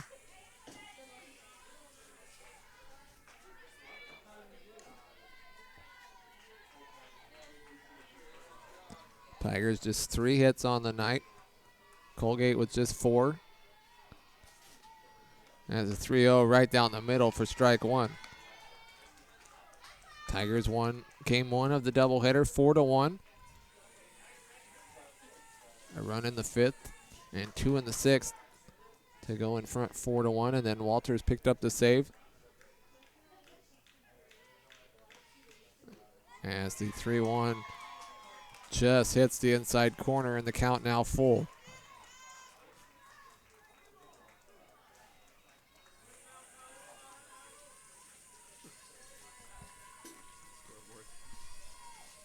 Full count, pitch coming now to Lawners, and she hits it high in the sky behind first base, and it'll be the second baseman, Gadiano, who will go over and make the catch. So Lawners is retired after being ahead 3-0. She ends up flying out to the second baseman for the first out of the inning.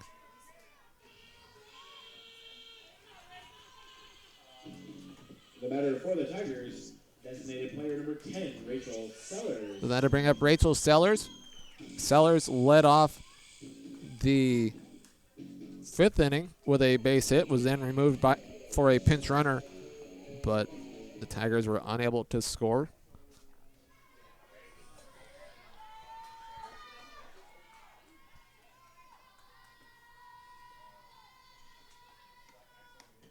First pitch from Griswold to Sellers misses for ball 1. Sellers 358 now on the season. He also has 3 home runs.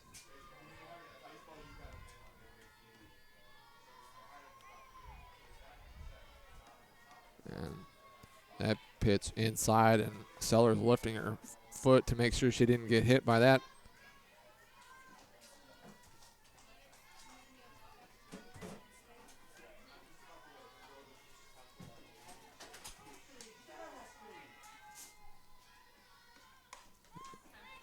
Two-0 pitch. Sellers a bit in front, and she fouls that off over the Tigers dugout for strike 1.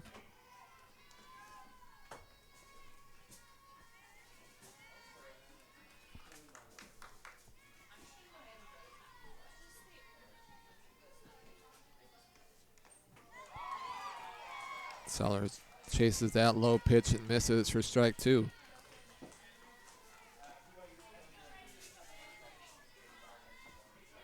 Gustafson on deck.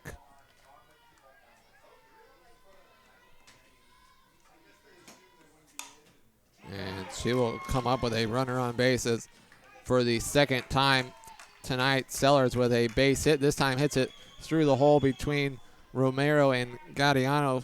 So a 1-out base hit by Sellers. And that'll bring up Cassidy Gustafson with the winning run at first. Gustafson 0 for 2, has flied out and struck out. Third baseman number 74, Cassidy Gustafson. The Tigers now with 4 hits on the night. Gustafson batting .246.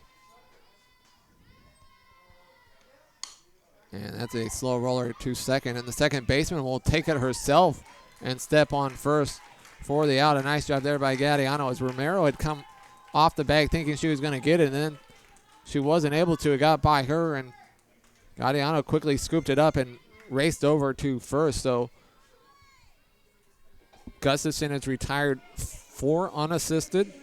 Sellers down to second, and the Tigers with 2 outs have a runner in scoring position for Molly Bourne. Bourne 0 for 2, flied out to left, and then grounded out to first. And the first pitch from Griswold to Bourne misses for ball 1.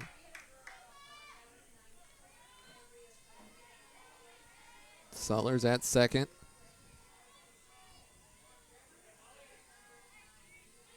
Will be off on contact. As the 1-0 fouled straight back for strike 1. Certainly a case where had they not already taken Sellers out for a pinch runner would probably come in, but should this game go extras, certainly want Sellers bat in the lineup. She has 2 of their 4 hits on the night. As the 1-1 to Bourne is inside for ball 2.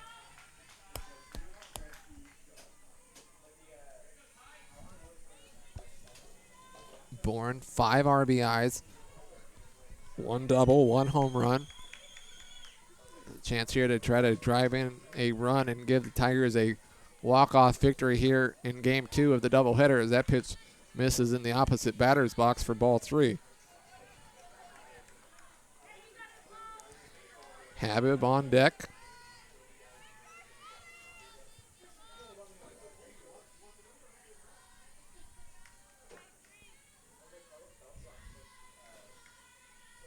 Now the 3-1 is inside for ball 4. It almost went off the catcher and hit the home plate umpire. So Bourne down to first with the 2-out walk.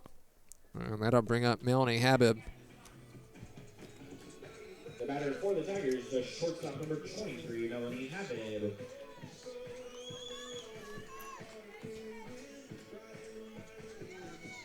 Now, time to let the home plate umpire recover a second. Also, well time to let us change batteries in the camera.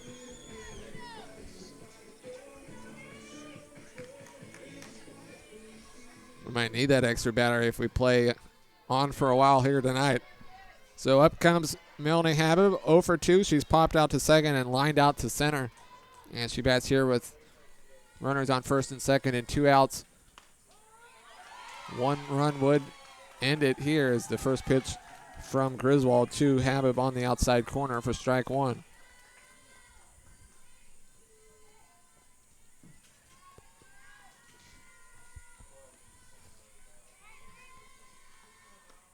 A 1 inside for ball 1.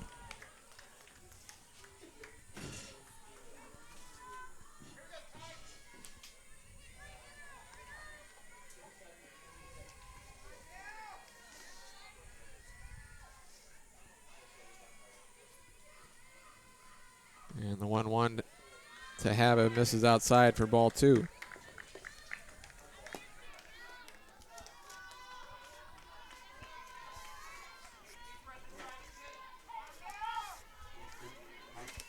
Tigers, after tonight, will have 5 days off before playing Iona next Tuesday here at Bill Simone Field. As that ball is hit high into the sky, and the shortstop drops it. That's going to do it. Coming in and scoring is Sellers, and the Tigers win 1-0. A seemingly routine fly ball to shallow center, and the second baseman, Latera, was back there and just had it go off her glove and fall. And so just like that, the Tigers with the walk-off win and error with 2 outs in the bottom of the 7th allows Sellers, who was off on contact, to come around and score. So, wow, what a way to end it here tonight. So the Tigers with the walk-off win, the lone run of the game coming with an error with 2 outs in the 7th inning. So Kyle Griswold, despite an outstanding performance in the circle for the Raiders, going 6 2/3 innings, allowing just 4 hits, walking 1 and striking out 2. She is going to pick up the loss, while the Tigers will get the win. And an outstanding performance as well by Kenya Lindstrom, pitching 7 shutout innings, her longest outing, and obviously her best outing of her college career, as she picks up the win to improve to 3-3. The final line score: Colgate, no runs, 4 hits, and that 1 big error. They left 4 on base. Tigers, 1 run, 4 hits, no errors. They left 3 on base. So really not much to say about this game. Outstanding pitching by both sides, and an error with 2 outs in the 7th was the difference here in game 2, as the Tigers, after winning game 1 4-1, takes the 1-0 win here in game 2 to sweep the doubleheader against Colgate. So the Tigers with the win improve to 13-11, while Colgate will head home with a very tough loss and falling to 1-8. As mentioned, the Tigers will be back here at Bill Simone Field next Tuesday for a 3 o'clock game against Iona. So if you're in the area, I hope you can join us. If not, I will be with you for the call on PacificTigers.com. So that'll do it here tonight, as the Tigers sweep a doubleheader with a 1-0 walk-off win. That'll do it. This was Pacific Softball on PacificTigers.com.